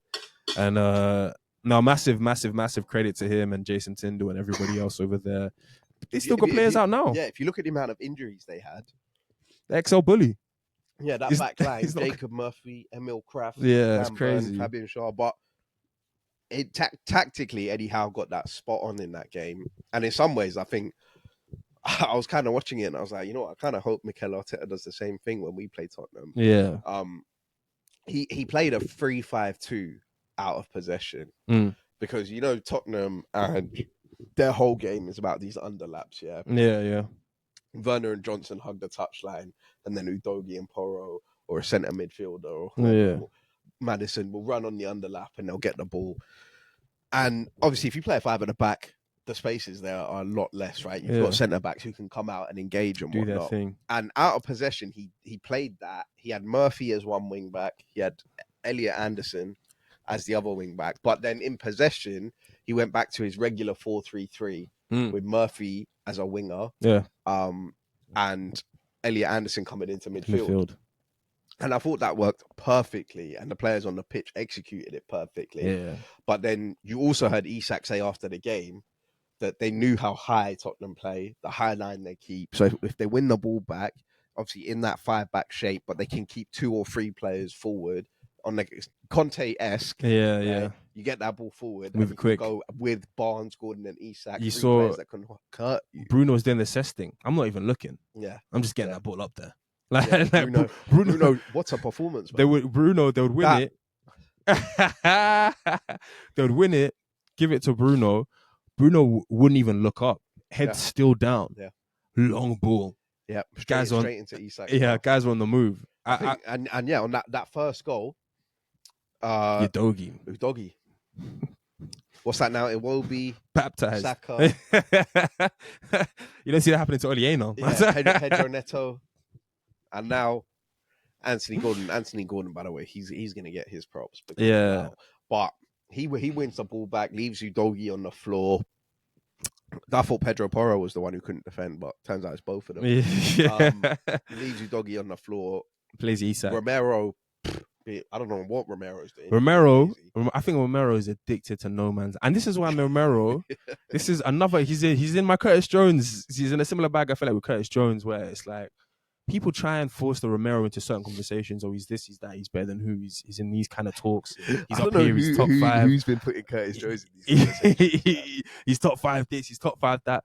Romero loves. Yeah, he loves being addicted to getting into no man's land. And technically, he can't be blamed because he hasn't done the Van de Ven thing.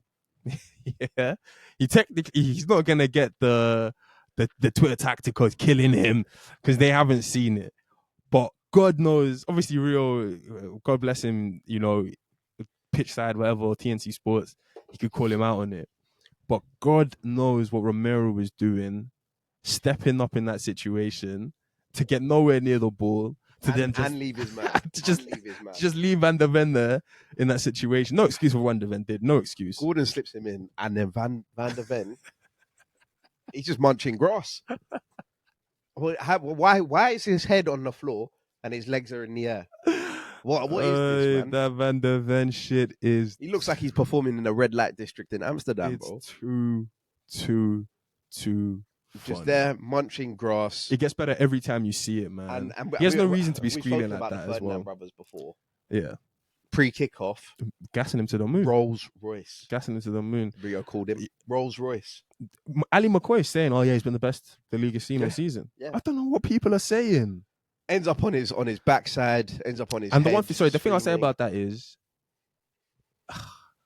Isak, yeah, of course it's cold from Isak. The finish is emphatic. Isak, we know he can do that. Yeah. Home game. But the thing about Van de Ven is Isak's he's not done a step over. It's not like the chop has come out of nowhere. Yeah. That's what makes the fall so funny. Like you can get chopped and Isak can still get the Kyle Walker got chopped. Isak still gets the shot off. Great goal, but you know, that's all we say. Yo, for the chop to send him where it did, yeah, as you say, face down. Yeah. His legs are above his head. Yeah. Screaming. It looked like he woke up in a cold sweat. Oh, I just can't. I can't and then, believe it. Finish from Isak, emphatic, and this is why I made the point. Maybe last week it was, or no, when they played West Ham, that St James's Park has got that similar thing to Anfield. Yeah, you get lost in it. Yeah, exactly. The players out there on the pitch, could just find themselves getting like swarmed, and they're still showing the replay of the Isak goal, and I just hear Darren Fletcher on commentary, Gordon, he's in, and then it cuts. Van de Ven's munching grass again. He didn't have enough the first time. He needed to munch some more, and Gordon buries it. And then they go back to the replay, and I'm like, how's the ball all ended up there? Yeah. That Pedro Porro pass? It's ridiculous. Come on, it's ridiculous. It's ridiculous. It's ridiculous. You've just gone 1-0 down, and you're trying to play that pass back to your centre back. It's ridiculous. It's ridiculous. Bouncing ball outside of the foot, careless. It's almost as if Tottenham didn't do a pre-match report on Newcastle's strengths, and it's like they asked Ange, "Did you watch the game last year where you lost 6-1?" And Ange said, "No, I didn't need to watch it." And now everyone's saying maybe you should have. Yeah, it's almost as if he didn't see any of Newcastle's strengths before the match. Because I don't know if that was Ange or if that was Stellini, because it looked like the same thing. And then I think for me, like, of course the first goal is the funniest, but I think the third goal is really what like tickled me. Because from a quality standpoint, the third goal is just like, it's different because obviously Bruno plays the pass to Isak, but then Isak's got to still run half however the many pitch, yards. right? against Bouncing Van der ball. Ven, who's an Olympic sprinter. Right. So quickest clocked time. He's got Mickey Van der Ven, Mickey Spun der Ven. They said Mickey can't defend. Yeah, Mickey can't defend. Spin der Ven. Like he's got this Olympic sprinter chasing him, and you can tell, that Van der Ven is so shook About getting chopped of again. that chop, Yeah. right? Because he's been chopped by Isak, munching grass. He's been chopped by Gordon, munching grass, right? So he's so shook of that chop that he slows down, and Isak just I'll take it up with he this doesn't one. even take it on his left foot. He still takes it on his right foot and just slots it in perfectly. 3-0. I thought Game done. At first, I thought, no, he's definitely offside. He's definitely offside. There's no way. That's an Olympic sprinter chasing him. He must have stolen 5 yards. Yeah. He was in his own half. Game done. And game over from that point. Could have been 5 or 6 again. Yeah. Fabian Schär's also had a great season, must be said. Yeah. Not just defensively, because obviously he's been like the only fit CB they've had all season. Botman, all this out. But goal scoring and assist wise. What a header. What a header. Back where it came from. Have that. Put it in. Newcastle still missing a couple of chances. Just brilliant from Newcastle's point of view. Absolutely loved watching that.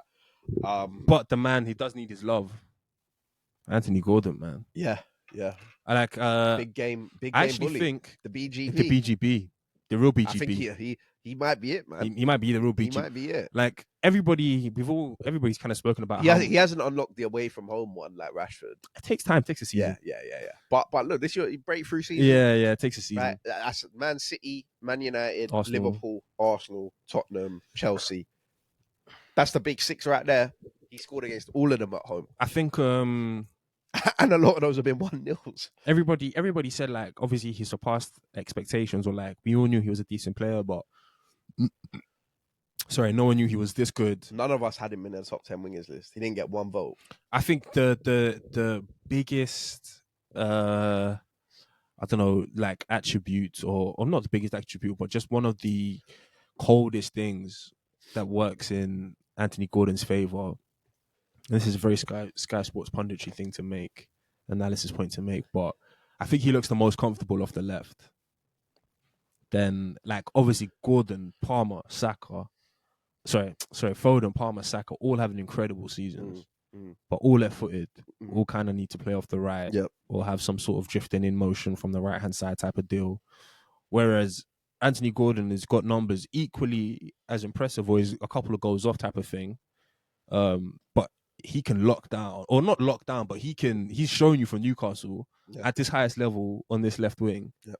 I can twist and turn anybody in and out. I can play versus Walker. I can play versus the best of the best type of thing. And I think on the weekend he played on the right. I know, because Harvey Barnes was and he dog walked. And that's exactly dog in his back pocket. And that's exactly my point. Is his ability to, like, yes, Saka's versatile. Yes, Foden's versatile. Yes, Cole Palmer's versatile.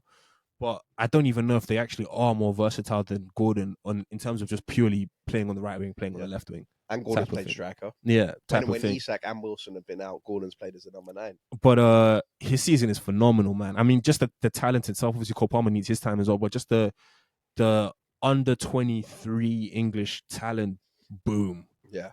We've had talented English players under 23 before, but the level of productivity and output from like a lot of these guys is actually unbelievable. Like Anthony Gordon legitimately has whatever he has, like 15 goals and I think that place in that Euro squad is booked. But you say that, but if I just name you some wingers, he's England's best left winger. Like, I agree with you form wise and probability wise, but Rashford will go. Yeah. So what? Jared Bowen, Palmer, Saka. Bowen's not going ahead of Gordon. Bowen has more GAs. He's not going. Bowen has had a better season. That's a right winger as well. Yes, but that's what I'm saying. I'm just naming now talent. Sterling, he won't go. Sterling. Yeah, he won't go. So you think Palmer, Saka, and Foden will probably go. So if you have Palmer, Grealish is another one I was thinking. Marcus. But like, who's staying at home? Because they all can't go. Watkins has to go. Yeah. Obviously Kane will go. And they probably will take a third striker. But then Southgate, I don't know if he will do this, but he might look at it and think Gordon can play as a striker and be a left winger option. So, but even with that being said, so Kane, how many attacking players? Because you've got Kane, you've got Watkins, yeah, Saka. I guess you might even say Foden's a midfielder. So Saka, Gordon, Bowen, Grealish, Palmer, unless you count him as a midfielder. Oh yeah, no, I think Palmer. So that's already 7. Yeah. Guys, and I don't like, I think he will go. He should go, no He doubt. kind of has to go. No doubt, man. His season's been incredible. And Isak, again, man, I said it last week and the week before about bringing him to the carpet, and I'm more than half joking with that. I just feel, his injury record 100% is something we got to watch out for. I don't want to bring another injured guy into the club, no doubt. But he's got the quality, bro. Lethal. He's got the quality. We talked about Jesus. We just digged in on Jesus, man. Isak's got a similar sort of injury record and has always outperformed him. And I made that point to you a couple of weeks ago. Like, they came in roughly around the same time in the Premier League. And Isak has always got to 10 Premier League goals. Even in the 6 months when he was signed in Jan to May, he got 10 Premier League goals. And, Jesus is still sat on 4. And it's not to kill Jesus and say he should never. I got stocks. I still got stocks. I agree with you. Bro, but there is Isak in these home games. It's a banker. You would take that though. Obviously, you would take 10 goals from Jesus at home, 0 goals away from home. I would be over the moon if Arsenal signed Isak. I don't think it's gonna happen. I don't think it's gonna happen either. But I would be over the moon if Arsenal signed. Yeah, Newcastle but in those away games, it needs to be Kai Havertz. Okay, take that. However it works, man. Maybe I just find it weird feeling in a position for a striker to score goals. Yeah. Like it's kind of like the Vieira situation of, are we ever going to replace Vieira? Like are we ever going to sign a striker that can just put 20 in? But yeah, I say that to say I think he's been balling, man. He's quality, man. He's different class. And they're doing this all without Trippier and all these other guys. But on the Tottenham side, a lot of Tottenham fans questioning Andrew's tactics. The High Line is finally getting called into question. People have sussed it out. People know how to. At the start, they were coming to the Emirates. They were going to the Etihad. No one had seen this kind of football before. Yeah. They didn't really know how to react to it. I won't forget how Peter Drury ended that Chelsea Tottenham game when he was like, when Chelsea had won and was like, but are Tottenham the real winners of today? Pathetic. And they're questioning that. They're saying that we need a plan B. We need another way of playing, which is probably true. Like, I don't think you can really play that way, not with the players they have, at least. And Son hooked after 55 minutes. My FPL weeps, man. What does that mean? I mean, he was shocking. He gave the ball away for 3 of the goals. Yeah. And fans was getting onto him. I've seen Tottenham fans getting onto him. Munched. I've seen Tottenham fans saying if he's not scoring, he's not really contributing to the team, which is a terrible argument. Which is a terrible position to be in for a main guy like Son. I to be honest with you, the wheels haven't completely fallen off, and Tottenham are very much in a shout to get top 4, but it doesn't look the same. Yeah. It doesn't even look Basuma. Like before. Did you see that first half? Yeah. And they've been getting onto Basuma for a while. Bro, I remember they were saying that they don't care if Basuma goes in the summer. Yeah. If you get decent, if you get decent money, we'll sell him. There's been Basuma in crazy conversations, but better than Rice. Like the thing is, at the beginning of the season, Tottenham were playing good football and they were getting results, but they could still get beaten, and that's what they were showing us. Now, the football isn't that amazing. You can still not just get beaten. You can get turned over. Fulham turned them over. Certain other teams can turn them over. And it's all starting to... And there's not even an injury. Put 4 past them. That's what I'm saying. There's not even an injury excuse thing. You got players there. Romero Van der Ven is there. Your starting back 4 is there. Back 5 is there. Yep. You got your best midfielders in there. Yep. Son is up top. James Maddison. Are we going to speak on it? James Maddison has not been... I saw a tweet that said, I wouldn't wish business... Business and matters on anyone. My worst enemy. Any Leicester fans listen to this will remember that he missed a penalty for Leicester when they played Everton, who are a direct relegation rival. 6 points. That game ended 2-2. Had they won that game, they would have stayed up. So my thing about Tottenham is the inconsistency for the past month. We've just been through a lot of the results. The past month has been a win, a loss, a draw, a win, a loss, a draw. Yeah. And if you string 2 wins together, you find yourself in the top 4 position, and you haven't been able to do that this so far in the season, and the games are only getting tougher for you as Tottenham fans. I think Ange, man, I think the fixtures are. It's looking like a sticky one for Tottenham. Ange has got a lot to sort out in not too much time. But I do think to be what do you call it? Whatever. I think it's a net success. Yeah. This season. That's why I was going to say this about Liverpool as well. And it just completely slipped my mind. But obviously, Liverpool fans are going to be upset that they might not win the title or that they're throwing it away or whatever. But for Liverpool to be where they are, yeah, it's crazy. Like I think they're not going to class it as a successful season because they want to win the league, and I completely hear that. But there's no doubt Klopp is getting the absolute maximum out of those guys. Like at the start of the season, I didn't think they'd be anywhere near the league title. Yeah.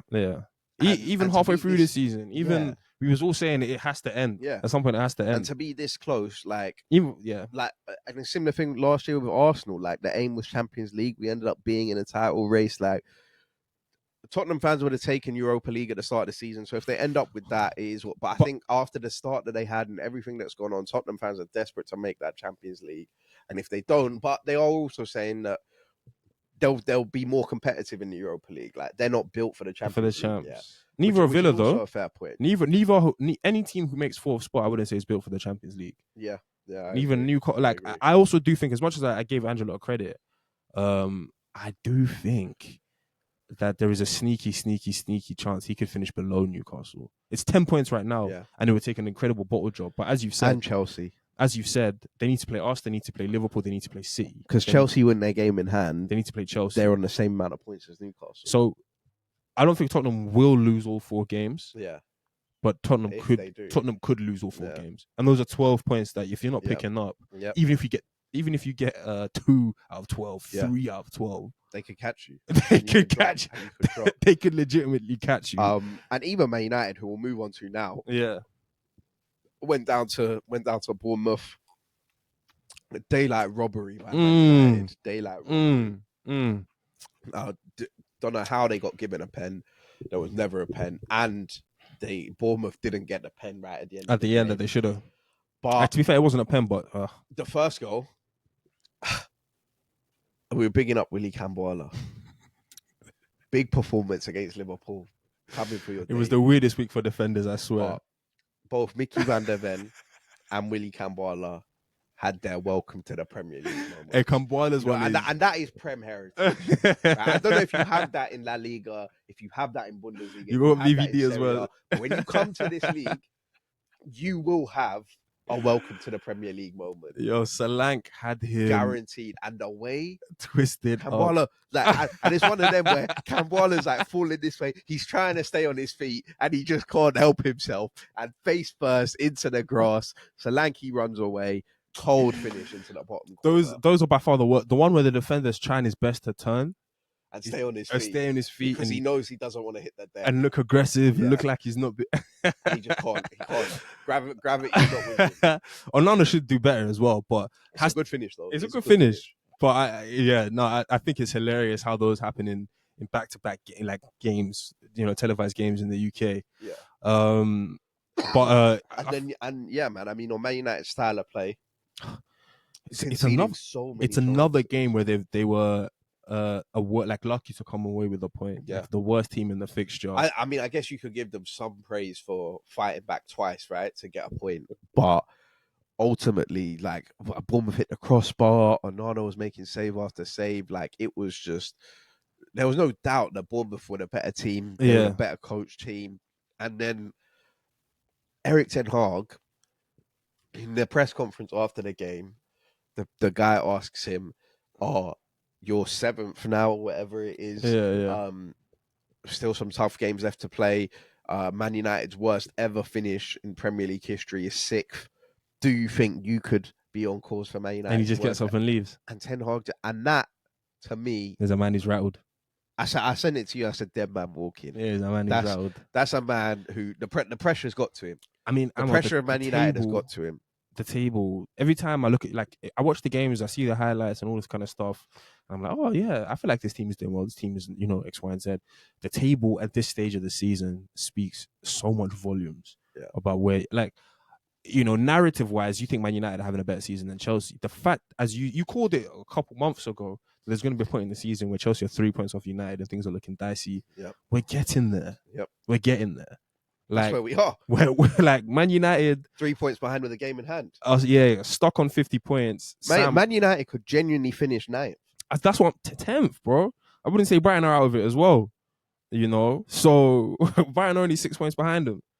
Like if they lose 2 games, if they have a couple of draws, they got to play Brighton at Brighton as well. So it's really scary hours for there is. I think even if Ten Hag wins an FA Cup, if he finishes below Pochettino, if he finishes, I think and finishing below Eddie Howe and getting an FA Cup might just save you your job.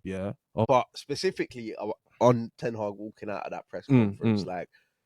What to you? Ten Hag, he's done, innit? He's done. The pressure's got to him. Yeah, you know what? It's funny because I think his demeanor has even changed a little bit on the sidelines. Like he was always like stoic, maybe in a sense, but when some of those goals were like when some of the Bournemouth goals went in, and when they gave away the penalty, and the camera angle pans to Ten Hag. He looks a man exasperated. He looks like a man that is clinging on to his will to fight for this job. Yeah. And even if he stays, the reason I think he's a dead man walking is because even if he stays, he has to deal with Maguire again in the summer, McTominay again in the summer. Sancho's coming back in the summer. All the people that he's beefed with throughout the season, all the people that he's tried to get rid of before, X, Y, and Z issues with these players. Is he the man? Does he have the bottle? Does he have the mentality and the courage to, one, make decisions on them? Is he going to come back to Maguire and say, hey, look, I know I tried to get rid of you last summer, but I needed you this season, but I still think you got to go? Is he going to say that? Or is he going to go to Maguire and say, hey, look, man, you served me well last season. I think I can stick with you. Let's turn this around.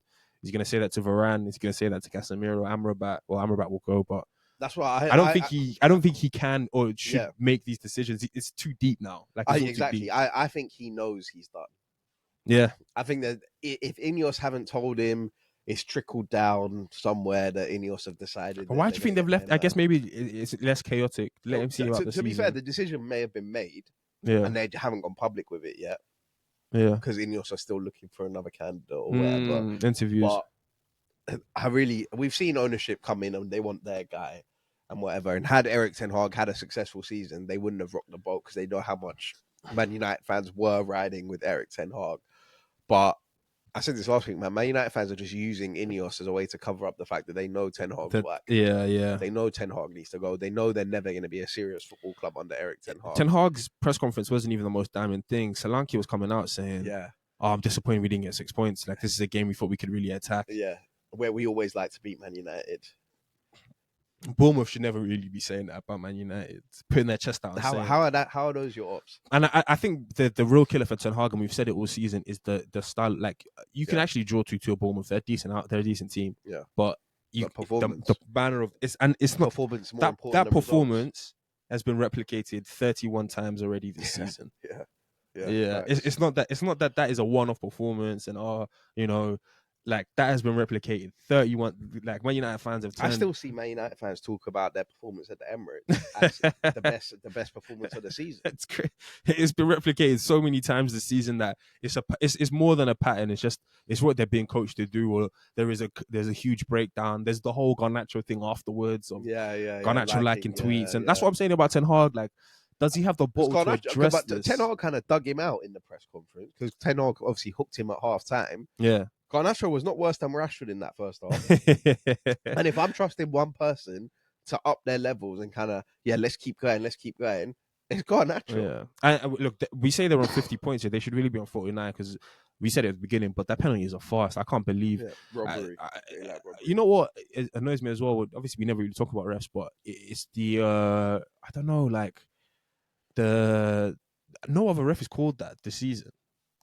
like the ball has ricocheted and he's been so quick to say, "Oh, I've seen an infringement." Yeah, Like, oh, I've seen something that was. and point to the spot. yeah. But, It's just mad man, weird. I mean, Man United fans are all saying they just want the season to end.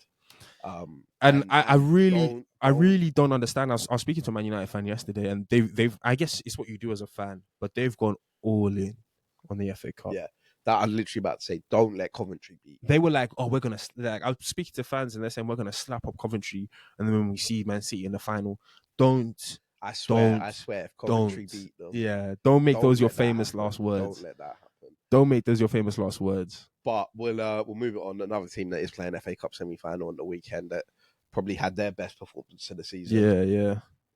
Chelsea last night on a Monday night, 6-0 against Everton. Interesting how their best performance of the season Comes without Enzo. Caicedo starting to look tidy in there all of a sudden. Gallagher was balling in that deeper role. I do think Caicedo had a very good game though. He did. That was but like it's vintage Moises. Part of me is like Caicedo and Gallagher played very well, and part of me is like a Caicedo Gallagher double pivot should never work. Yeah, it can't last. It can only work against. Yeah, and when the fun stops. Yeah, an Everton or a shit. Don't try and think that this is something we can. But we can just go off this game, right? And they've done. And look, man, if the formula going forward is no Enzo, that might get you somewhere. Yeah, you got two mobile guys in there. Yeah, get around in the pivot, can put some tackles in, make it aggressive, make it difficult. But obviously, there's only really there's like subtract Cole Palmer from this football match. Yeah, we have nothing to talk about. Even if it ended, I don't even think we talk West Ham, Fulham. Yeah. We go deep. Forest Wolves. We go deep into Mateus Cunha, and then we would go Chelsea, Everton. But because this man, they're saying he might win Young Player of the Year and Player of the Year. You know, he might do what Gareth Bale. No, did. I think. Anyway, go on. He deserves his love. I think four goals in that game. 20 goals of the season. Yeah, the fact that he's joined Scott potential Golden Boot winner. It's crazy. It's ridiculous, man. What Cole Palmer is doing. I said ridiculous. This after the Man United game, but bro, like it is. They had a graphic on Monday Night Football about goal involvements on one side and percentage of teams' goals. Yeah. He got 51. And Cole Palmer was like up here on the graphic with like however many GAs. He's got 51% of their goals. Do you know how fucking crazy that is? Is that what, a 21-year-old? 51%. First full season. And this is Chelsea we're talking about. I think they were saying that he's got like the most, like he's like 2 behind the most amount of goals any Chelsea player has ever scored at Stamford Bridge. Yeah. He's 2 behind. I think it's like Frank. Didier and Frank. But Frank's best ever goal scoring season. Yeah. The one thing, like, I am curious if Cole Palmer could do this at like a top 6 club. It's true, because I mean, and at a club with like a big club with fans, and I think yes, if he's given a similar sort of license to be the creator and the guy. This team revolves around you. A big 6 team, it doesn't even necessarily need to revolve around him, but it needs to, like the creativity piece and the freedom piece. He needs to have that a little bit.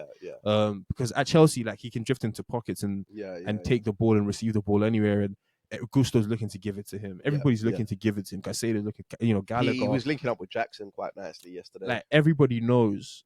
Give it to him. If we're gonna get anything out of this game, bro, he needs to be involved in this. And I'm still lost for words, really. Like we said, Cole Palmer was nice. We gave Cole Palmer credit for leaving Man City and playing week in, week out football and all of this. He's a good player. He's a Pep Academy guy. Like we knew all of this, The Bernardo Silva, David Silva. Yeah, we knew all of this, but I still can't believe the level of excellence, the level of brilliance that he's producing week in, week out in his first debut full professional season for such a young a young guy. Chelsea is like they are still a big club, even though they're a medium-sized club. Like it's a lot of pressure still. That's my point. It's not like you're balling out for Burnley, but who cares? It's Burnley type of thing. You've still got millions of fans. Similar though. But, you still got millions of fans. At least with enough Twitter fingers to kill you if you don't perform. And boy, he more than performs, man. And what did you think was his best goal? I thought it was the right foot one.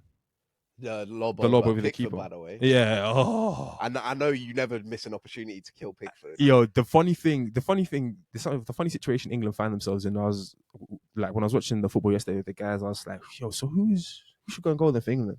Guys like, oh, Sam Johnston. guys are saying, no, I think Dean Henderson's had a nice season at Palace. Bro, I've said this, and I've said this for a while. Yeah, maybe 2 years. Aaron Ramsdale is England's best goalkeeper. There's no doubt about it, man. England's number one should be Aaron Ramsdale. But the problem is, England's number one can't be chewing bench for a Premier League team. I don't care. No, Aaron Ramsdale is he better than Jordan Pickford? Aaron Ramsdale is England's number one keeper. Yeah, 100%. He's England's best goalkeeper. But you know, England there's a matter of politics that comes into it. He's not going to get that spot. He can't get the spot sitting bench. Yeah. So who actually? Because Pickford has the problem is of the Sam Johnstons, of the Dean Hendersons, of the X, Y, and Z. Pickford has the most clean sheets.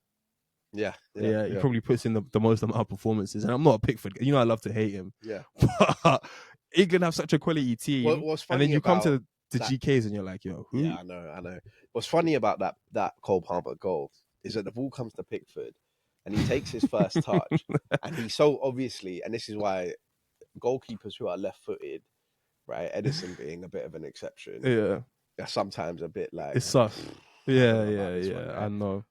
He takes the touch with his left foot and you know he wants it out here so he can kick it on his left, but his touch is fucked. Right? So now the ball's ended up here, so he has to kick it with his right foot because he's being pressed. And at that point, launch it. He knows. Launch it. But you see the That's Chelsea David Raya, ball's on his left foot. He's just launching it as far as he can, right? And that's Pickford's MO. That's where he comes from. That's where he comes from. But he tries to play the right-footed pass into Onana. Cole Palmer takes it, lobs in. But my favourite goal was his first one. Yeah, the first one is sweet. The first one is sweet, man. The nutmeg, the flick, the link up with Jackson, and then the way he's bent that in, like I couldn't believe that went in. And it was almost as if it was like Chelsea's first attack, almost. Yeah, and, after Beto had missed the chance. And it's as you say, it's like the quality went up a level. Everybody else, Beto's done his bullshit. Everybody else is sort of like keeping the ball for a second before they kick it, hoof it, do whatever. Yeah. Comes to Cole Palmer's feet, he immediately nutmegs somebody for a give and go to have a shot on target, and the level is just upped. Yeah, and I think that describes him again. For him to be joint top scorer with Erling Haaland, penalties in, penalties out, wherever it is, it is still an incredible feat. Yeah, because we were speaking about Erling as greatest Prem goal scorer and X, Y, and Z, and I know I've even on this pod said I think Erling's sort of gone off form a little bit in the last couple of games. Cole Palmer should still be nowhere near him. Yeah, in the stats for the season. Be clear of Salah. Yeah. But all of these guys. If and they're saying that Cole Palmer's nailed for the England squad. This is where if Cole Palmer's nailed for the England squad, Anthony Gordon should be nailed. But that's what I'm saying, because I agree with that logic. But that's why I don't think Cole Palmer's nailed on. Got the goal scoring and everything. But what the season Anthony Gordon's had is nuts. Man. I also think like we start to get into the realms of FIFA where we're playing like 3 or 4 number 10s. Like Gordon can start because I don't think we have a better left winger at this point. Currently, Foden should start probably in the 10 position because I think I think Foden should probably win. If Man City do another treble, I think Foden should win Player of the Year, MPF Young Player of the Year. No. He shouldn't win Player of the Year because Foden's gonna get. You know who Rodri will get Player of the Year. Yeah. No, I don't know if he'll get it, but he should get it because he's not the like. Yeah. Boy, like, but that's who the win should percentage. Get it. His win percentage would honestly be 99%. Yeah.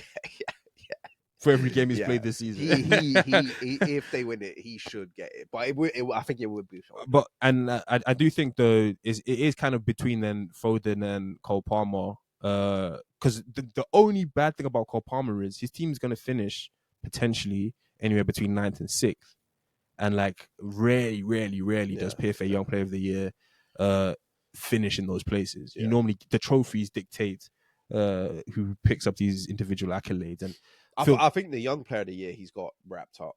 You think? But I think if Foden wins it, and you say Rodri might win Player of the Does Year, Foden qualify for it? Foden's the same age, and it's No not, way. and it's like No way. because it's like when because we would have had Foden. You remember when we did our Young Player of the Year? but because it's like Foden might have just turned 23 or 24, but because he Oh shit! exactly Yeah, it's 23 from 23. when you're at the start of the whatever He's season. not the same age as Palmer. Yeah, he's 2 years older. Palmer's like 20 or something. But yeah, even so though, I think they give young players to Palmer. I thought because now Foden or Palmer, this is how crazy Foden Because if season City is. win the league, they can give Foden. Well, that's the thing. It's Foden. Foden at 23 years old wins Premier League Player of the Season. Yeah. Foden has the same stats Palmer has, no pens, in a treble winning side, title winning side, Champions League winning side. Like, I know, obviously, 4 goals yesterday is cold, and Palmer's had an incredible season. But Foden is also another hat-trick away Isn't from that even harder? Like the percentage of goals Palmer's getting for his club. Well, that's Given Foden. where they Foden are, scores a given- hat-trick and then gets benched. That's why Palmer left. yeah.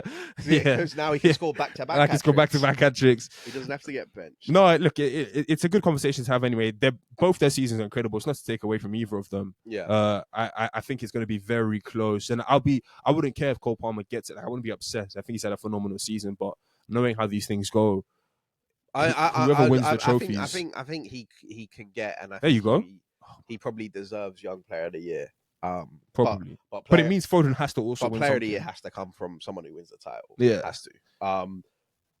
We can't move on without talking about the penalty. Yeah.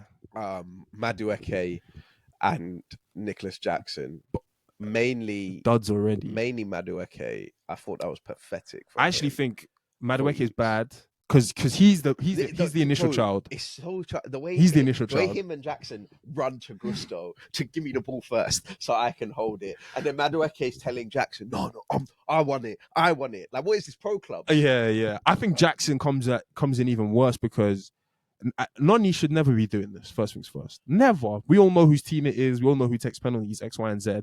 But I can see Noni's argument of he thinks he's won it. He thinks it's 3-0. He thinks he should get a pen. Wrong. I don't see that. I wrong for that. Yeah. But Jackson, who's not even been involved in the incident, to come and be fighting the way he's fighting. Got his goal. Very nice goal. Very nice goal.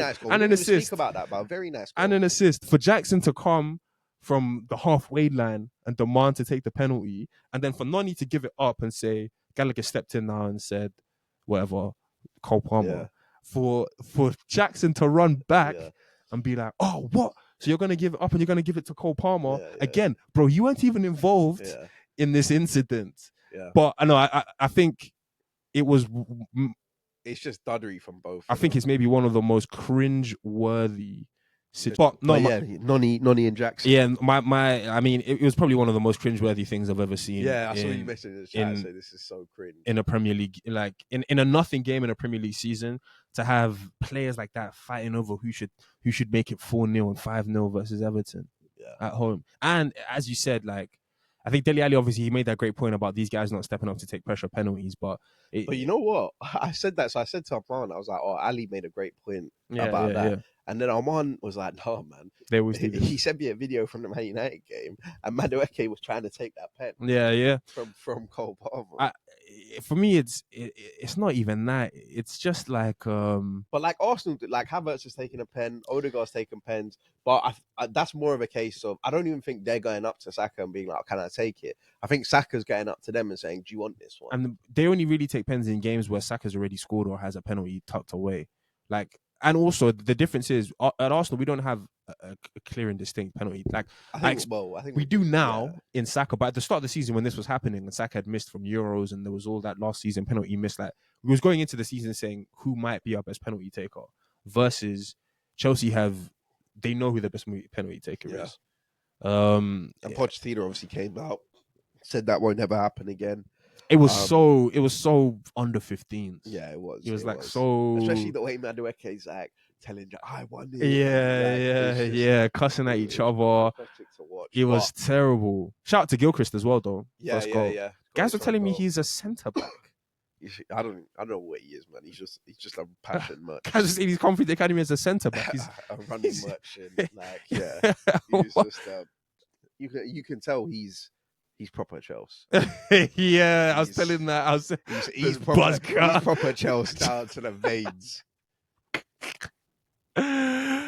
But fair play Chelsea, and I'm actually, I don't know if I'd want to see him on the street, man. as I said, I'm happy Chelsea won for the simple fact, for your point, that it brings so much to the remaining 8th to 6th place, and they still got to play Tottenham and at Stamford Bridge. If they finish above United, I take it all back, Chelsea fans.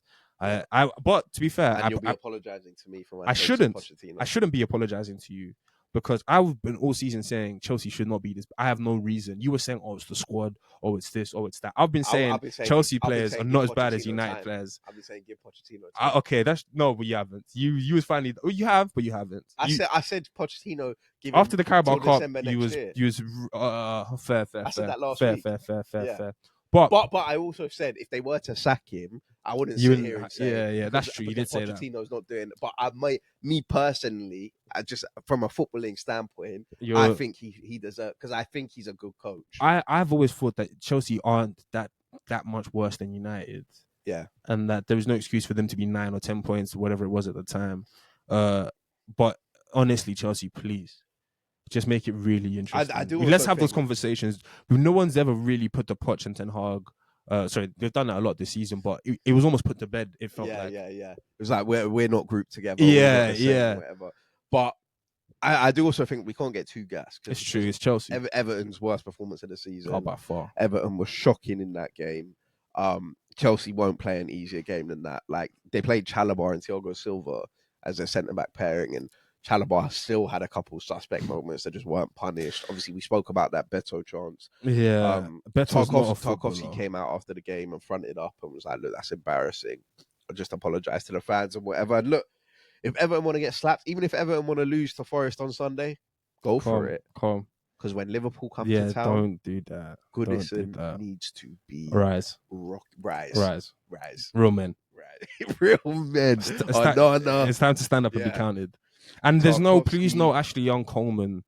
I can't believe Ashley Young and Coleman. I'm seeing Coleman overlap Ashley Young in 2024. In 2024, we can't be having that, man. Give it a rest. Bring somebody. You've got to have a 17-year-old. You've got to have a. You must do. Academy. Yeah, you've got to have somebody. You must. Andre Gomez, by the way. Yeah, he came in and looked tidy. And it was like, yo, it's so abundantly clear that this man just has a little bit of quality. That's interesting. No, 100% compared to the rest of the Everton. Like, he can talk about competitive midfielders. Everton and Crystal Palace have had the same midfield. You could have interchanged any midfielder from Everton and Crystal for the last 5 years. But we'll move it on and we'll talk through the rest of these games quickly because we've been going for a while. So West Ham versus Fulham. Shout out Pereira. London derby, 2-0 Fulham. Antonio with one of the worst. Yeah, I think it's another bad result for Moyes. I'm not gonna lie. Like, I remember when I stood up. League hangover. Do you remember when I stood up for Moyes and I was saying this is as good as it's got, and it's still pretty good because the West Ham are only 7th. But ever since the start of the year, like January 1st, Moyes has had some really weird results. Some like really weird results. And this was one of them. They could still go and beat Bayer Leverkusen. No. Get to a semi-final. After winning the trophy, I think Bayer Leverkusen are. Hey, we saw the pints that were being poured in there. It's going to take a while to get over those steins. But yeah, Andreas Pereira, man. Yeah, he's done well. And the thing about Andreas Pereira is, I know he's a tidy player, but those could honestly be his only 2 goals of the season. And he's a number 10 as well. Yeah. And Marco Silva. Yeah, I got big love for Marco. Steady guy. Big love for Marco. Because it actually should have been a lot worse, considering the players that left and everything that went. Yeah, what they gave him.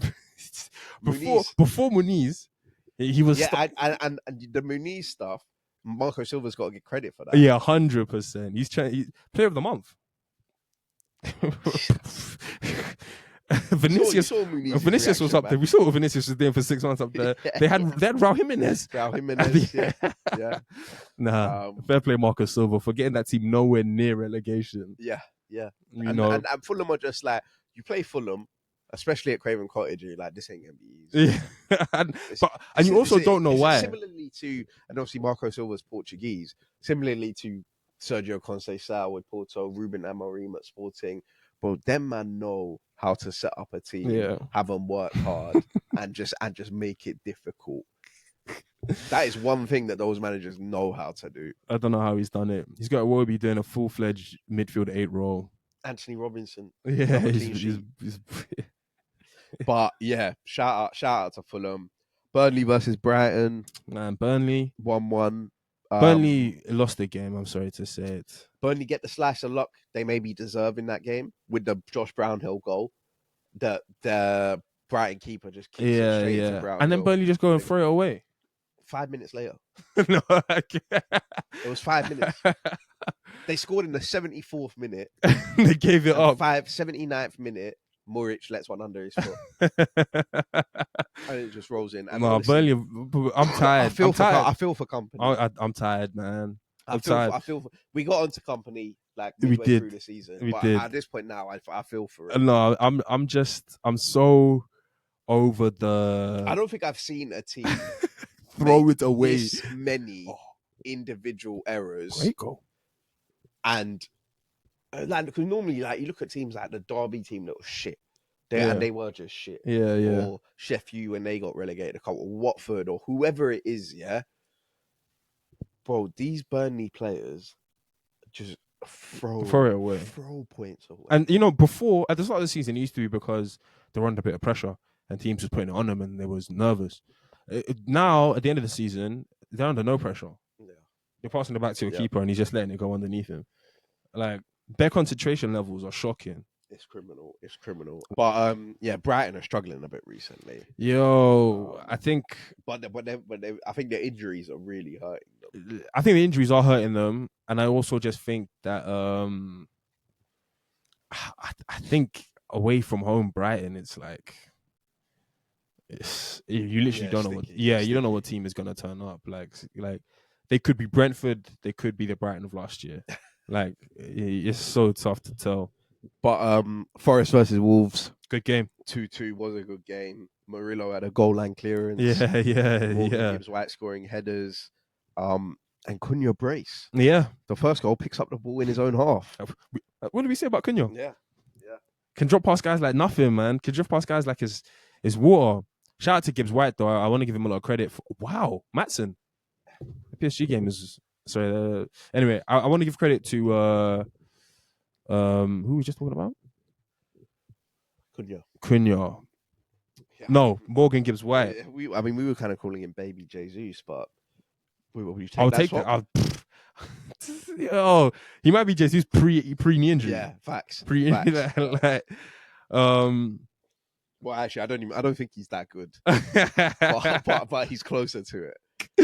I think Gibbs White. The thing I really like about Gibbs White is the willingness to take games, like to be the focal point. Like I am the creative outlet. I'm the GA guy for Nottingham Forest, and to move like it in every single game.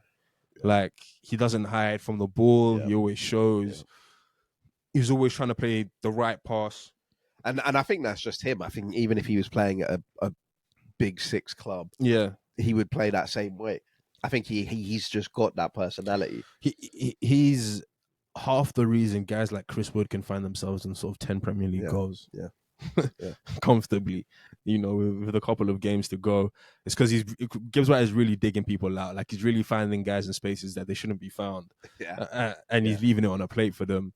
And then again, shout out to Wolves. I think Wolves probably have one of the best mentality in the Prem, just because they always get shat on the week before. Yeah, and then they come out and they try as hard as they did last week to get something over the line. You know, hopefully they lay off a bit. I don't want to see Mateus Cunha picking up all the bags of space and picking up speed, running at us. But lastly, Brentford versus Sheffield had to get 3 points. Brentford, there was no other way at home, no other way of getting away from this game. They had to get 3 points, and they did that. Getting some players back from it. It wasn't pretty. I mean, it was an own goal. And Onyeka. But they did what they needed to do. Not too much more to be said there. MVPs and rookies of the week. Yeah, there's a lot to get through, man. If we're keeping it first football to begin with, MVP is Cole Palmer. I've got to give an MVP to Granite. Yeah, title winners. Bayer Leverkusen, Xabi Alonso. Yeah, Granit that's big. Xhaka. I mean, obviously we did quite a bit on it for the last few weeks, but it is monumental. Massive. First ever. Yeah, it's monumental. Yeah. What's his Broke name? the Bayern dynasty. Florian Wirtz hat trick. Yeah. Final day Granit stuff. He's bagged in that game as well. Yeah, screamer. Yeah. Screamer as well. No, huge respect. A lot of my MVPs though, I can't lie, are mainly non-football related. Yeah. Like it's Max Holloway. It's all UFC. Dana White. Just I'll start with him at the top. Dana White, shout out for putting what probably is like the greatest UFC card together. I was actually like kind of coming off the boil with UFC because I thought it was losing a little bit of its star power and stuff, but goddamn, like does Dana know how to put on a fight card? Max Holloway, Pereira. Seconds left in the last round. To tell a guy in the middle of a title fight like and Justin Gaethje's big time. Let's just stand there and bang. Yeah, and he went up a weight class to fight him, and all the underdog story stuff. I think it's truly incredible. Alex Pereira.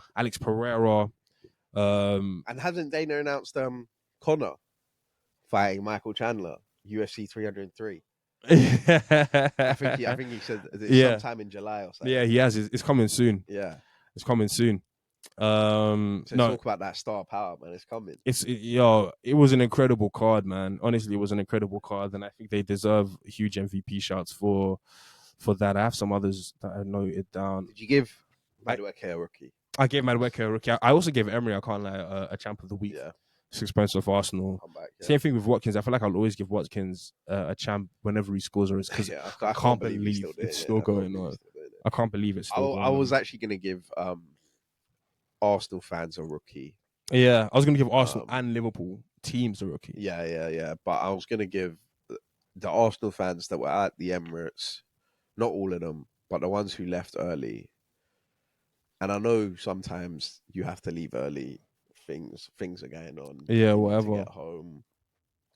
If you wait that like 15 minutes at the end of the game, it might add like 2 hours onto your journey or whatever exponentially and stuff. But I'm going to give them a rookie because I think for the team to have done what they've done in 2024 and for that to be our first loss and for the fans to leave and for the stadium to be empty, like after Watkins scores when there's still 10 minutes left, if you include injury time, I don't think was a great look. And I think the players on the pitch and what they've done, and Mikel Arteta deserved a bit more than that. Agreed. So I'm gonna give. I actually didn't notice it because like there was, that Man City game that we played years ago when Mikel had COVID and Rodri scored in the last minute. Yeah. And we lost that game 2-1. That's 10 men. Yeah. At the end of that game, and I remember this clearly, it was one of the only times I've probably ever seen this at Arsenal.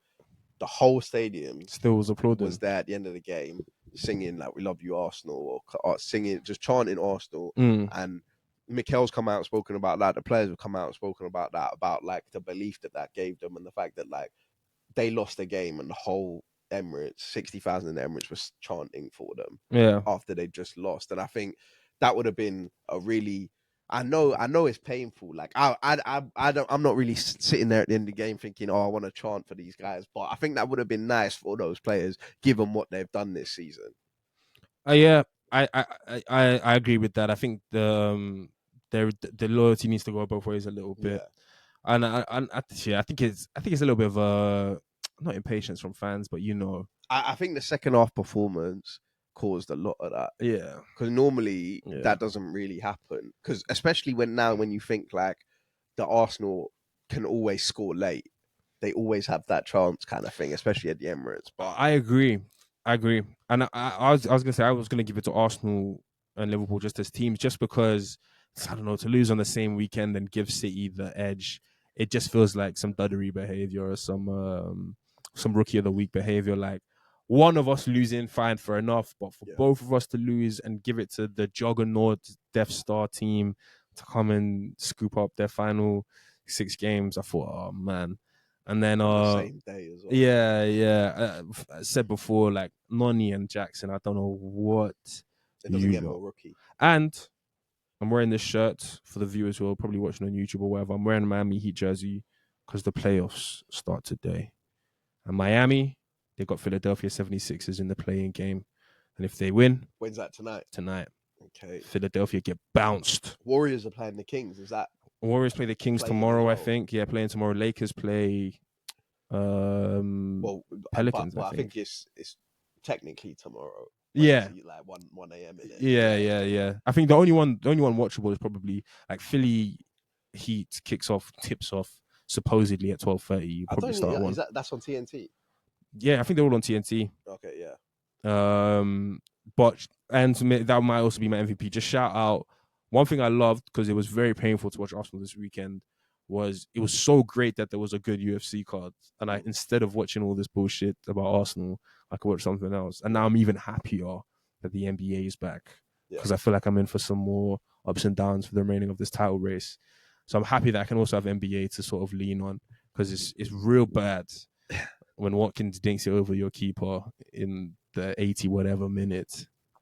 You know, after the game, yeah, I said we were walking in silence back to the car, but my dad did say on the way home, he was like, when is Raya going to make a save? He was like, when that title-winning save, yeah? When is Raya going to bail us at Champions League? The ball went through his legs.